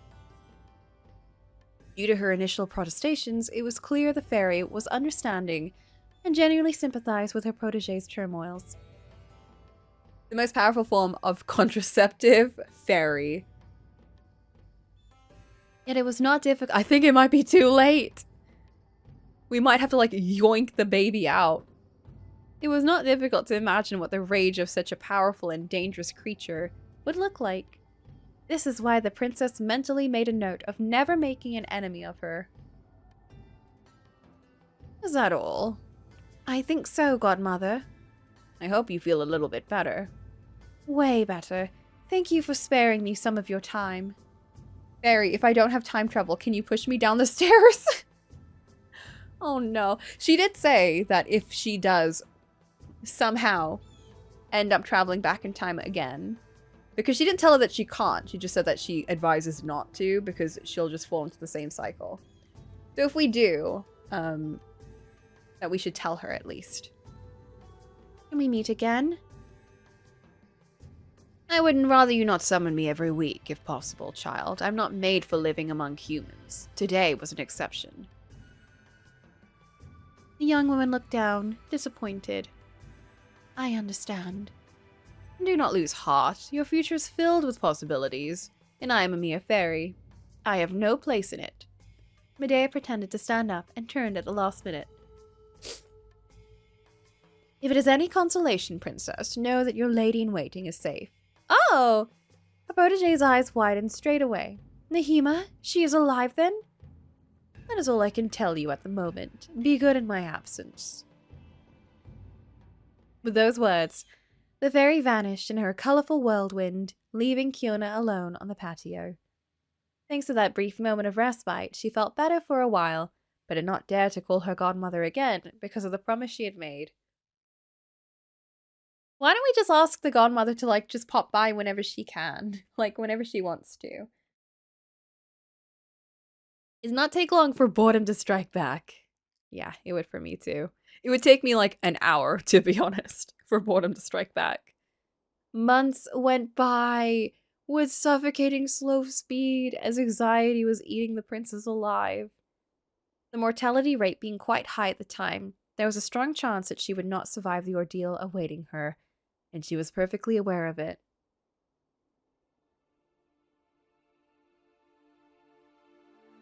My God, why is it so difficult to give life?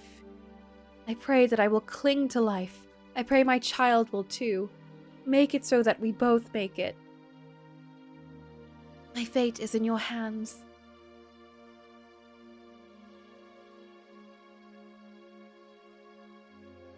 Might be never. Might be like 300 years later. The tension kept escalating until a long-awaited moment finally arrived. Oh no. The delivery was triggered one cloudy afternoon. Kiona was lying down in her bed as usual when she felt violent contractions. Alerted, the servants immediately went to consult the matron, as she was the most experienced woman in the field. She could only observe the young Moor's waters had already broken. She claimed within a erudite tone, "It's coming today. Light a fire in the fireplace, prepare a bath, it'll help her relax." The concerned party raised her hand in an interrogative gesture. "Does the newborn run any risk of drowning?" It's your first one. The active phase of labor should take about 8 hours. You have all the time in the world to take a bath before the baby comes out. Trust me, girl. You can deliver a child in the water. She turned to them. She's like, she can't deliver a child in the water. The matron turned to the other servants. While I'm on the subject, don't forget to make her a good broth. Everything must be perfect. Yes, old woman. Old woman? Does she have a name? Kiona was thus invited to enjoy the hot water in order to ease her pain. The whole staff was pampering her. She greatly appreciated the attention. What a shame that my stomach aches so much. I could have almost come to like it. The pregnancy? The young woman had to alternate between long periods in the water, pacing up and down on the patio, and waiting in a chair. Periodically, the old woman would inspect the stage of her cervical dilatation. Each time, she would produce a little clicking sound with her throat, meaning the labor was not yet finished. And the contractions were getting more and more severe, so much so that she took her hand. Hang in there, young lady. How much longer? It's imminent. Keep pushing. When the matron announced that the baby was emerging, she felt both relieved and terrified. Will I manage to push it out? I am already at the end of my strength. Don't give up. We're almost there. Uh-oh. After that, the princess only kept fragmentary memories of what happened. She had eventually pushed the child out of her body. He had cried. Feverish, breathless, exhausted, she had lain down in her bed to rest a bit. Her vision had become blurred. Her heavy eyelids had closed by themselves, and she had probably lost consciousness for a few minutes. She was told that in the meantime the retainers had washed the infant in the basin and wrapped him in swaddling clothes. When she regained consciousness, she was asked to get back on her feet so she could drink the broth that was brought to her. Oh, story time! Oops.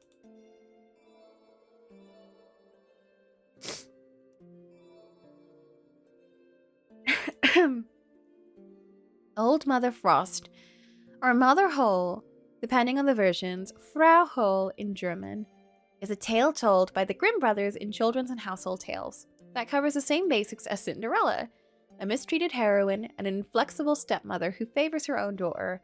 However, the situation quickly runs out of control due to an incident. The poor girl drops her spindle in the well while spinning, and her cruel adoptive family retorts that she has to go retrieve it.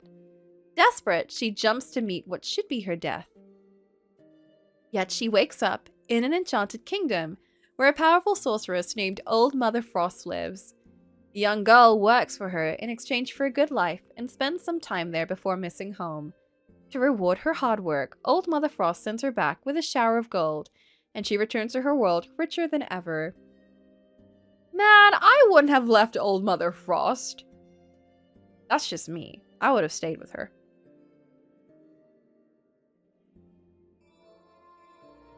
I feel so tired. Drink, drink, you need to regain strength. She did as she was told, without complaining, and lay down again. The newborn was then placed next to her. Oh, he is well. You can take him in your arms. Worn out, she did not have the energy to hold him, and contented herself with looking at him in disbelief. This is incredible. Here I am, a mother. and she fell asleep, her hand on the child's frail body. The retainers kept watching over her health like it was not uncommon for women to die from a fever after a few days. Likewise, infants who were too thin or born too early would often pass away within several hours. Fortunately, nothing of the sort occurred. Fiona stayed bedridden for some time with her son. As she had been told it was a little boy, she regretted almost immediately not being able to share the happiness with relatives. How I wish Nahima were here so I could show her my child. Unable to ask her lifelong friend to come, she deemed it appropriate to invite her godmother to such an important moment of her life. That's fair. I feel like that's a fair request. Yes, love. Godmother, I wanted to present my newborn child to you. Not to keep, though. For a moment, the fairy seemed perplexed. I see that you hold our relationship in high regard. I'm honored. It is the least I can do. Congratulations, love. I'm certain that your mother would have been proud. Oh yeah, she knew her mother. Do you think so? Of course. Noticing the dark rings around her protege's eyes, Medea smiled peacefully. I missed the birth. You did, but don't worry, it went well. I'm not going to stay very long. You need rest. Already, but you have just arrived. I am moved by your attention, but my presence is not really essential. The father should not be long in manifesting himself anyways. Oh no, but that's why we really need you. She abruptly looked away. If my instinct is right, you should not have to call me for a while. Take care of yourself, love. We will meet again. Fairy, no. Come back. The room's curtains swayed as the creature was fading away through the window. See? That was my godmother. I never know what she thinks, but she seemed happy to see you. Incidentally, I will have to find you a godmother or a godfather to take care of you should something happen to me. Just make her the same godmother. Wonder who would accept. Maybe Nahima if I ever find her. Georges! Make Georges the godfather! I'm quite sure she is going to adore you at first glance.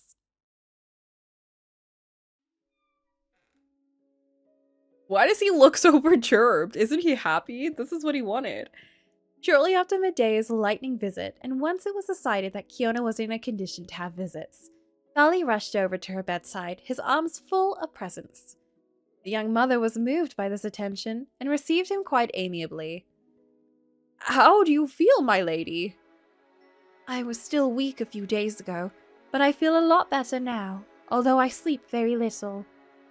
I'm glad to hear that. Doubtlessly, this ordeal has been difficult, but you have prevailed in the end. And how is our little cherub? He is doing pretty well. He cries a lot at night, for me, but I was told it is normal. He is still sleeping. Would you like to take him in your arms? What if he drops him? The sovereign gladly accepted and embraced the child while gazing lovingly at him. In front of such a delighted and radiant face, Kiona began to adopt the same expression by unconscious imitation. How much he loves children. Vali suddenly seemed to realize something and raised his head. Have you considered how you would like to name him? For my part, I have a list of propositions. Alexander, Bartholomew, what did that guy keep saying? Thaddeus, Zephyr. I will gladly listen to them. I will choose the one that will suit me best.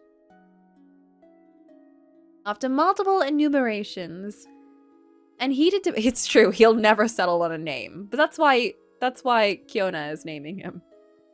The couple settled on two names in particular. Only Clotaire and Philbert remain. Philibert, not Philibert. I'd name him Georges. In that case, my heart leans towards Clotaire. That is a name rich in history. Horrible names. I know. It is settled then.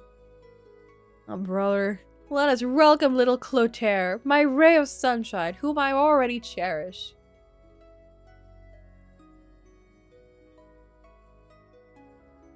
It's snowing. Thally's affection for her son, and the tenderness he was now showing her, rekindled the flame in the princess's heart. Okay, but how is he treating his wife? Because now I have a feeling that she's being completely abandoned. She was not as bored as she used to, since she was now entirely devoted to her son, and spent most of her time taking care of him. Oh, at least Kiona's happy. Between 2 breastfeeding sessions, she would occasionally watch his tiny being sleep. He seemed so serene, so innocent, that she was fascinated, that she wanted to protect him in the face of all opposition. You will lead a good life. I will do everything I can to give you the best. Oh no. Oh no. You know what that means? The only reason we would go back in time if we had to. Not Yandere, that's not what I was thinking. The only reason we would have to go back in time is if he is no longer alive, is what I'm thinking. Unless we don't have to. Unless everything turns out great and everything's fine and we're doing amazing. Which I really hope doesn't happen, but I don't know, I'm worried. She would then place her finger in the palm of his hand. Oh, I love doing that with babies. When you place your finger in their hand and they grab it, it's the cutest thing. She was still a young mother. Kiona had very quickly grown attached to her offspring. She felt important, useful, optimistic. All the concerns from the previous months had been erased, swept by waves. In the end, it may not be so bad to be the prince's mistress. I could always raise his children while waiting for the day when he will make me accede to the throne. I must simply learn to be patient. Oh boy. Thali, outpouring of love for the heiress and Clotaire, did not go unnoticed. Ruh-roh. He had become so cheerful that his own wife did not recognize him anymore. Oh no. He's just so happy that no one can even recognize him anymore.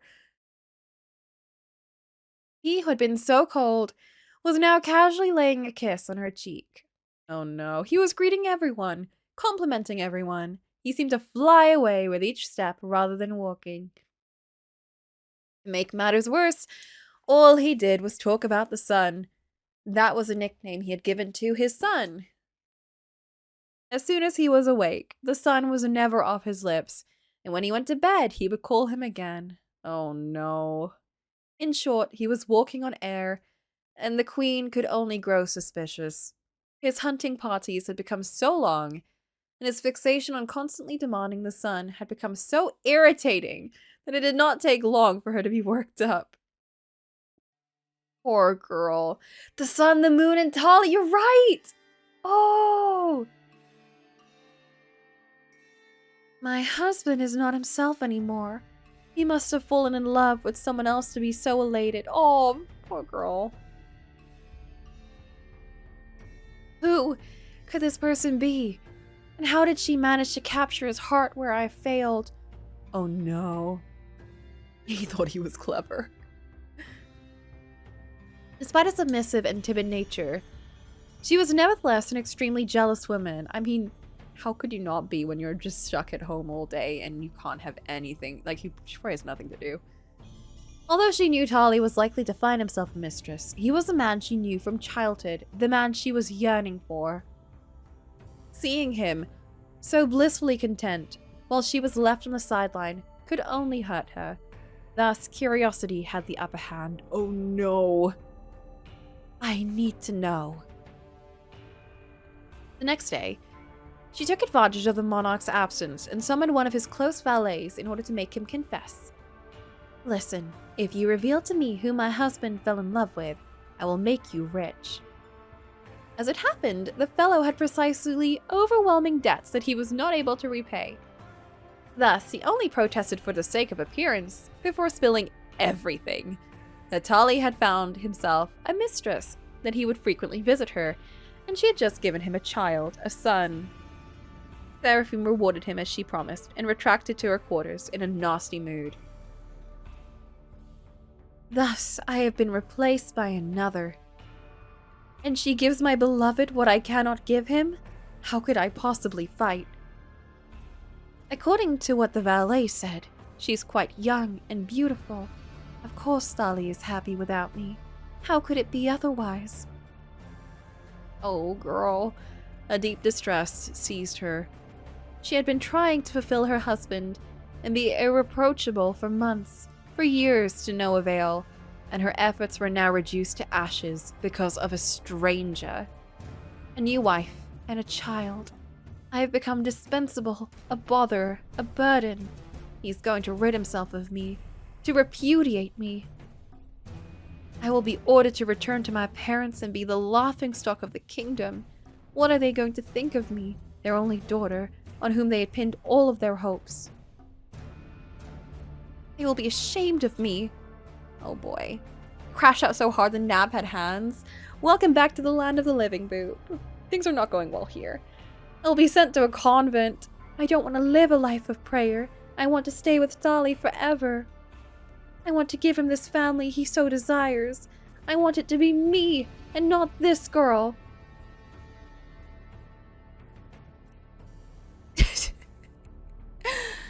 In another time, in another world, they could have been friends. But alas, unfortunately, the queen had been sinking into the abyss of despair for far too long. She had been kowtowing for far too long. Her devastation was such that, instead of feeling sadness and withdrawing into herself a little more, she was seized with a violent anger. A bit of a tangent, but this kind of reminds me of that scene in The Menu where the director told Anya Taylor-Joy to get really sad after it was revealed that she was, tricked into this death place. And she was like, no, I would not be sad in this situation. I would be angry in this situation. And I would be trying to kill him in this situation. And I'm like, yes, give us the female rage, because this situation, I love Kiona. However, I fully get it. Poor Seraphine. Seraphine? Someone redeemed read a page in Blood of Hercules for 555. Unfortunately. That's how we'll end today, I think. We'll end it with Blood of Hercules. She knew all too well the gruesome fate awaiting her. She had always known, and its imminence outraged her. She began to boil with rage, consumed with hatred. Oh no. When the sovereign returned from his latest excursion, she pretended to be happy in front of him. She did not let any of her torment show, even though she was piercing her hand with a fork.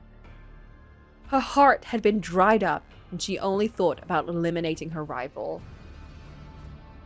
With a restlessness that was impossible to ease, she was relentlessly pacing her room back and forth while biting her thumb. She had to save herself, and she had to find a way to escape repudiation. As she was hatching a last-ditch plan, she was repeating over and over again, "It's either her or me. Her or me." Oh no. The queen's misfortune did not reach either Thali or Kiona, and for a while it seemed that she was holding her wrath back, or that she had changed her mind. That was not the case. Oh boy. One day, while the young Moor was breastfeeding her son on the patio of the Claremont's domain, a retainer came to find her. "Lord Thali is inviting you to join him in the castle with little Clotaire." "At the castle? I thought he did not want me there." "The situation has changed. You have brought his heir into the world. It is thus natural that he would consider giving you an official status. Do you accept this proposal?" "Gladly." "Very well, I shall prepare your trip at once." Oh no. Kiona was so thrilled that she was unable to sleep all night. All she could think of was the enjoyment she would feel while spending time with her lover. How happy she would be to leave her admittedly gilded cage behind, and above all, how proud she would be to stay in the king's official home. Oh, no. She kissed her newborn, nestled against him, a tranquil smile on her face. Tomorrow, we will have a chance to see your father. Oh, I can hardly wait. We are going to have so much fun together. Thus, it was in advanced state of tiredness that she climbed into the carriage, to the point that she was yawning as soon as the domain was out of sight. As she was falling asleep, her son on her lap, the vehicle dived into the morning fog. Had Kiona been awake, she could have caught sight of a raven perched on a branch. A bad omen. I learnt that from Long Live the Queen. The ride ended so quickly that she barely had time to awaken from her dreams. No. Worn out, but happy, she unquestioningly followed her escort, taking her to the woods to kill her. Oh, never mind. We got to the castle. When she arrived at the castle's great hall, the servant suddenly turned in her direction to grab her. What are you doing? Let go of me! You have no right to do that! Deaf to her complaints, they made sure to hold her arms back so she could not defend herself, and snatched her son away from her. Clotaire, give him back! I beg of you, do not hurt him, if Lord Thali were to know. Oh no. He was swiftly interrupted by an evil silhouette.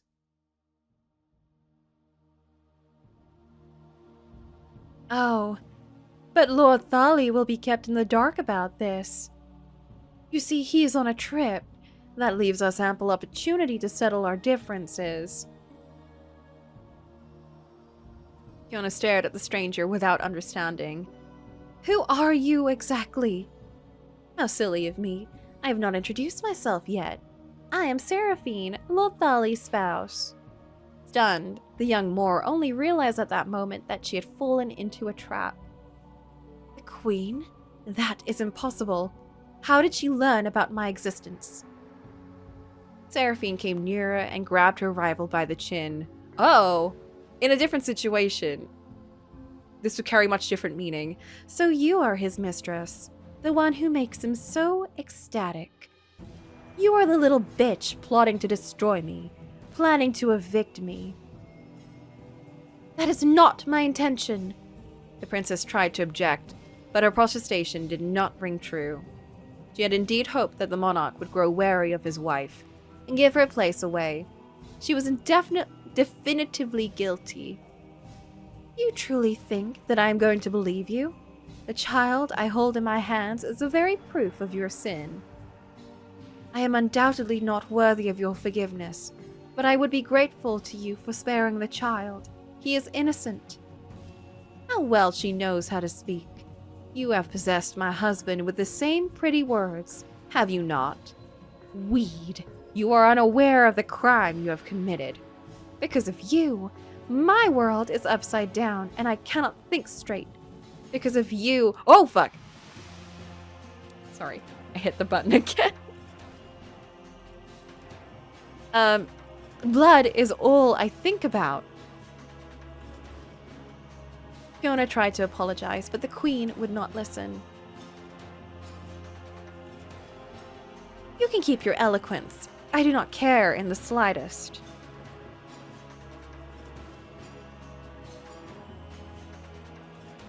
Ever since you took my husband away from me, I have been dying. I will never be able to find rest if I do not reciprocate the pain you caused me. Your beloved son will have his throat cut and be prepared with a variety of sauces. What the fuck? He will be served as a meal to that unfaithful Thali who should return from his trip tonight. Thus, unbeknownst to him, the king will be the wolf to his little lambs, and I will be avenged. As for you, I am going to take my time and ensure that you do not die too fast. And above all, that you do not talk. This is going a whole different direction. Most sane white woman crash out. Fairy, Fairy, please come! Oh my god, so many things being added.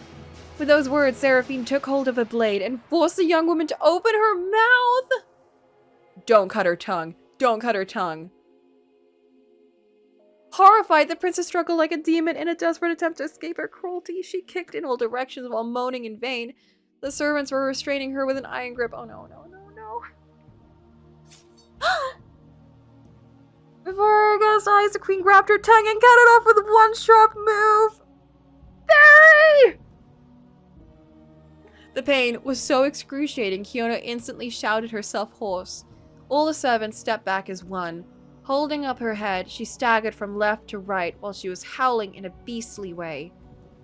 She also had to fight so she would not suffocate as blood was flowing freely in her mouth.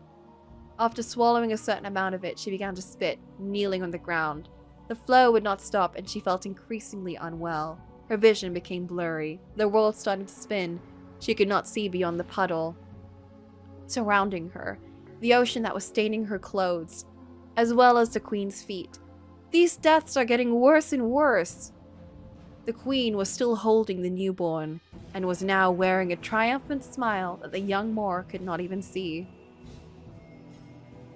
Here you are, punished for your blasphemies. Within a few hours you will be dead, drained of your blood and energy. Now it's your son's turn. No! Fairy! Seraphine walked away without even shooting her a glance. The princess tried to detain her, raise her hand, but she was unable to do anything.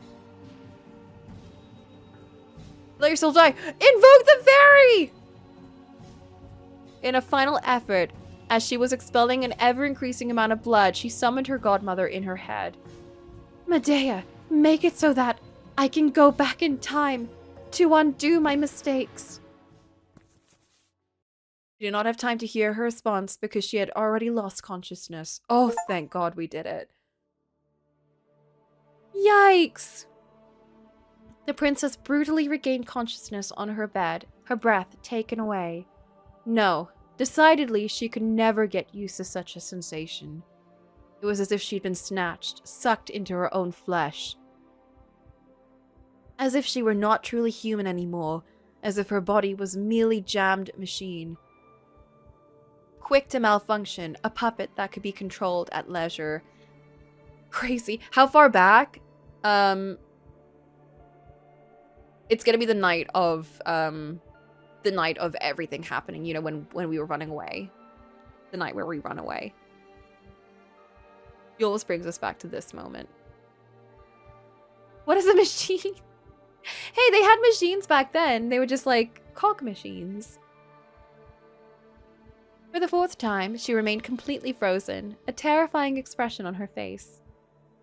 Her eyes bulging, her heart unbridled as a drum that nothing could stop. She was vibrating to the sound of the beats.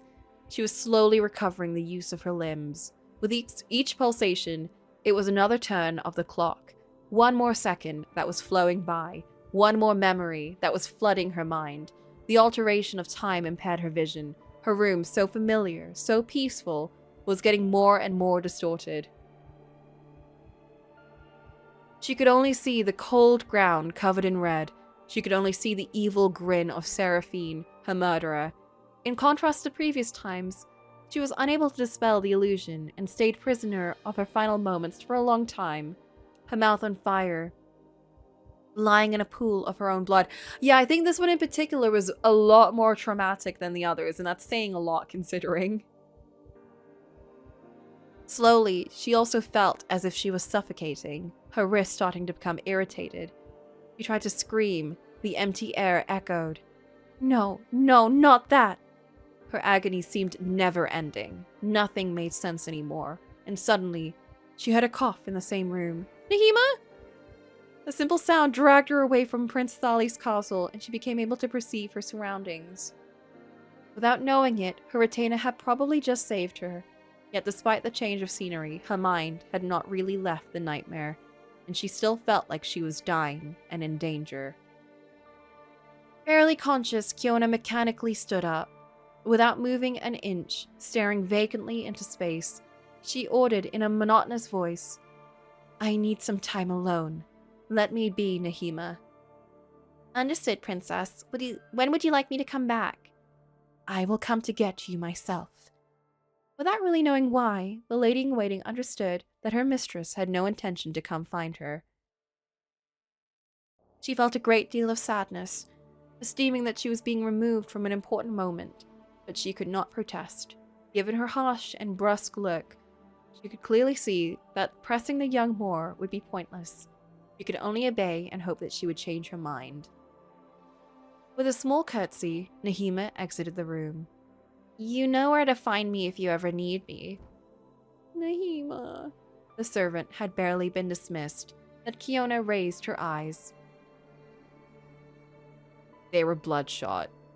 She had restrained herself as best she could in Nahima's presence, but now she could let the bitterness that was eating her inside run wild. How could she do such a thing to me? How could she murder me? It hurt so much. So much. At least when I was thrown into the river, I died on a high note. When they crucified me, I could still look at the sky. That time, nothing. Only red everywhere, and ice-cold walls. I can still feel it, the knife on my tongue, the metallic taste, the spasms each time I spit blood, and my strength leaving me, the room faltering, the laughs around me as I collapse. Dying that way is an absolute disgrace for a princess. She had to run riot, to let all of her rage erupt. With a wave of her hand, she knocked over the row of well-ordered books that were on her desk. All of this because Thali tricked me into becoming his mistress. The coward waited for me to get pregnant before confessing the existence of his wife. Had he been honest with me, none of this would have happened. For that matter, all he had to do was leave her. Had he repudiated her, as he seemed willing to do, I would have ascended the throne with him. We would not have to hide anymore. This is entirely his fault.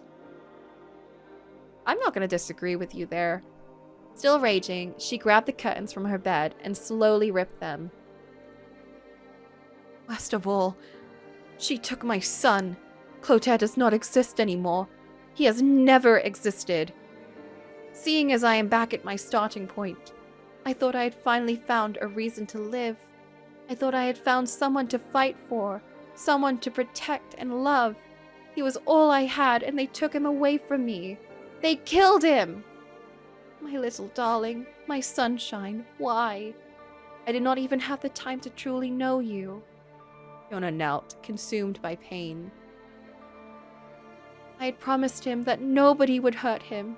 I promised that I would take good care of him, and I did not even get that chance. This is monstrous. Simply monstrous. Maybe remarrying your dad or marrying your dad is the best outcome? Don't know. No. Why is it like, why are our options getting less and less? It was still not enough. In a fit of fury, the girl felt an overwhelming need to balance her psychological pain with physical pain. She had to hurt herself to calm down. She had to punish herself for her failure. Although she was shifting the blame onto Thali and Seraphine, in her heart of hearts, she could not help loathing herself. She was not yet able to admit it, but part of her traced the origin of her awful fate back to the decision she had taken. After all, she had given in to Thali's advance even though she did not completely trust him. So she had to mutilate herself, to silence her subconscious, to shout down her deafening regrets. This is why, this time, she grasped a candle that lied on her bedside and squished it with her bare hands. The moment she burned herself, she let out a raspy breath as a flame was dying between her fingers. The pain was not strong enough for her to be satisfied, but she was still feeling better. Her thirst increased and she began to view her candelabra with gluttony. Her eyes started to gleam with a morbid light as a grin was forming at the corner of her lips. How satisfying it would be to burn this castle down from the basement to the attic. Are you sure about that, princess? Fiona jumped upon hearing the unexpected voice and abruptly looked back. Oh my god, thank you for coming back, fairy.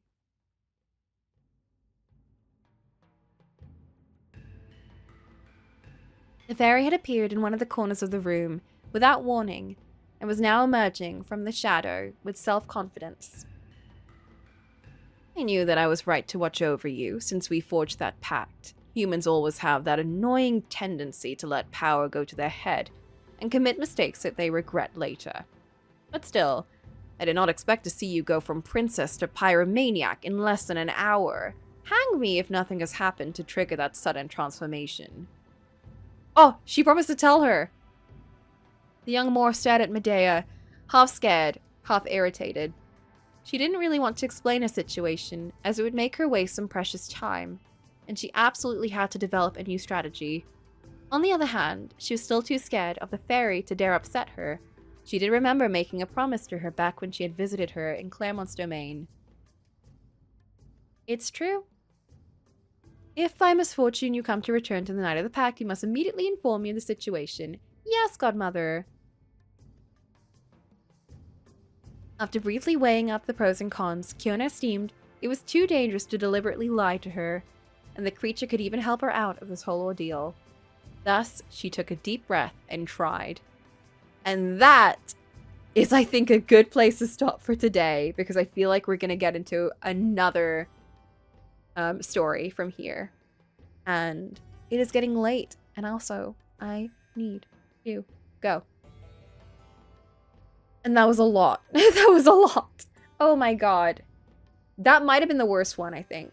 Like, in terms of, like, how severe that got. That might have been the most, like, yay, crazy. That might have been the most, like, torturous one. Terrifying. Horrible. Oh my god. And you can really see the effect on her, like, going through so many different... Inspired by fairy tales again. Never trusting a man with curly hair again. Yeah, I think we were getting a lot of, like... We kept getting fairy tales during, and I was like, I need to stop here. Like, I can't read them right now. So I'm gonna read them after. So we'll read them when we get back next week, okay? Oh, not next... Wait. Yes, next week? Yes, next week, because I'm not leaving... until the week after. Guys, I'm going to America in 2 weeks. Can you believe that? That's crazy. Oh my god. We escaped the chapter. Go pee. Oh my god, yeah, I was gonna read one page from Blood of Hercules. Wait, okay, let's read one page from Blood of Hercules. I forgot about that completely. Hold up. Wait, we're reading one page. It's less than 1 minute. That's fine. I can read this in 1 minute. Okay. You just kicked me, Alex. Petra's voice was cold. Wait. I have to get the vibes and everything. Hold up. I can read this in 1 minute. I can read this. Oh my god, not the dunk. Kill me now. I can't deal with this. I'm going crazy. Oh my god.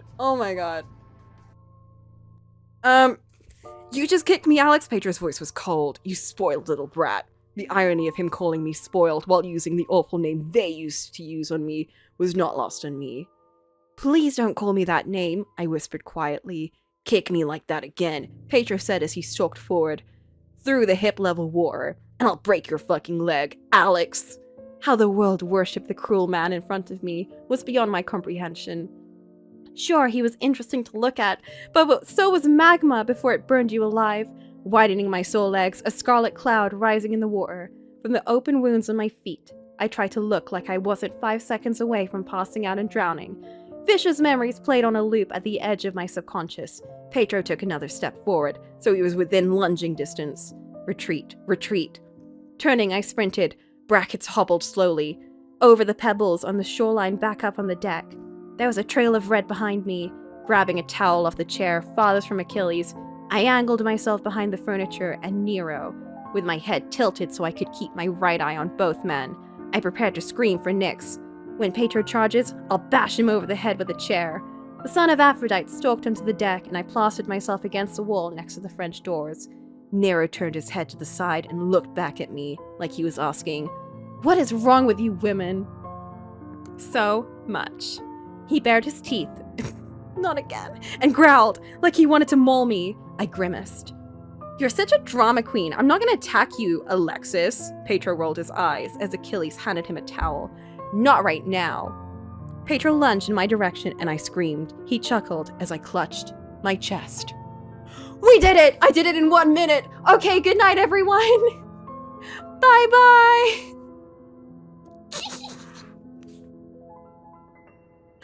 Oh my god! Let's get out of here. I gotta pee. It's pee-pee mode. It's pee-pee mode. Bye-bye!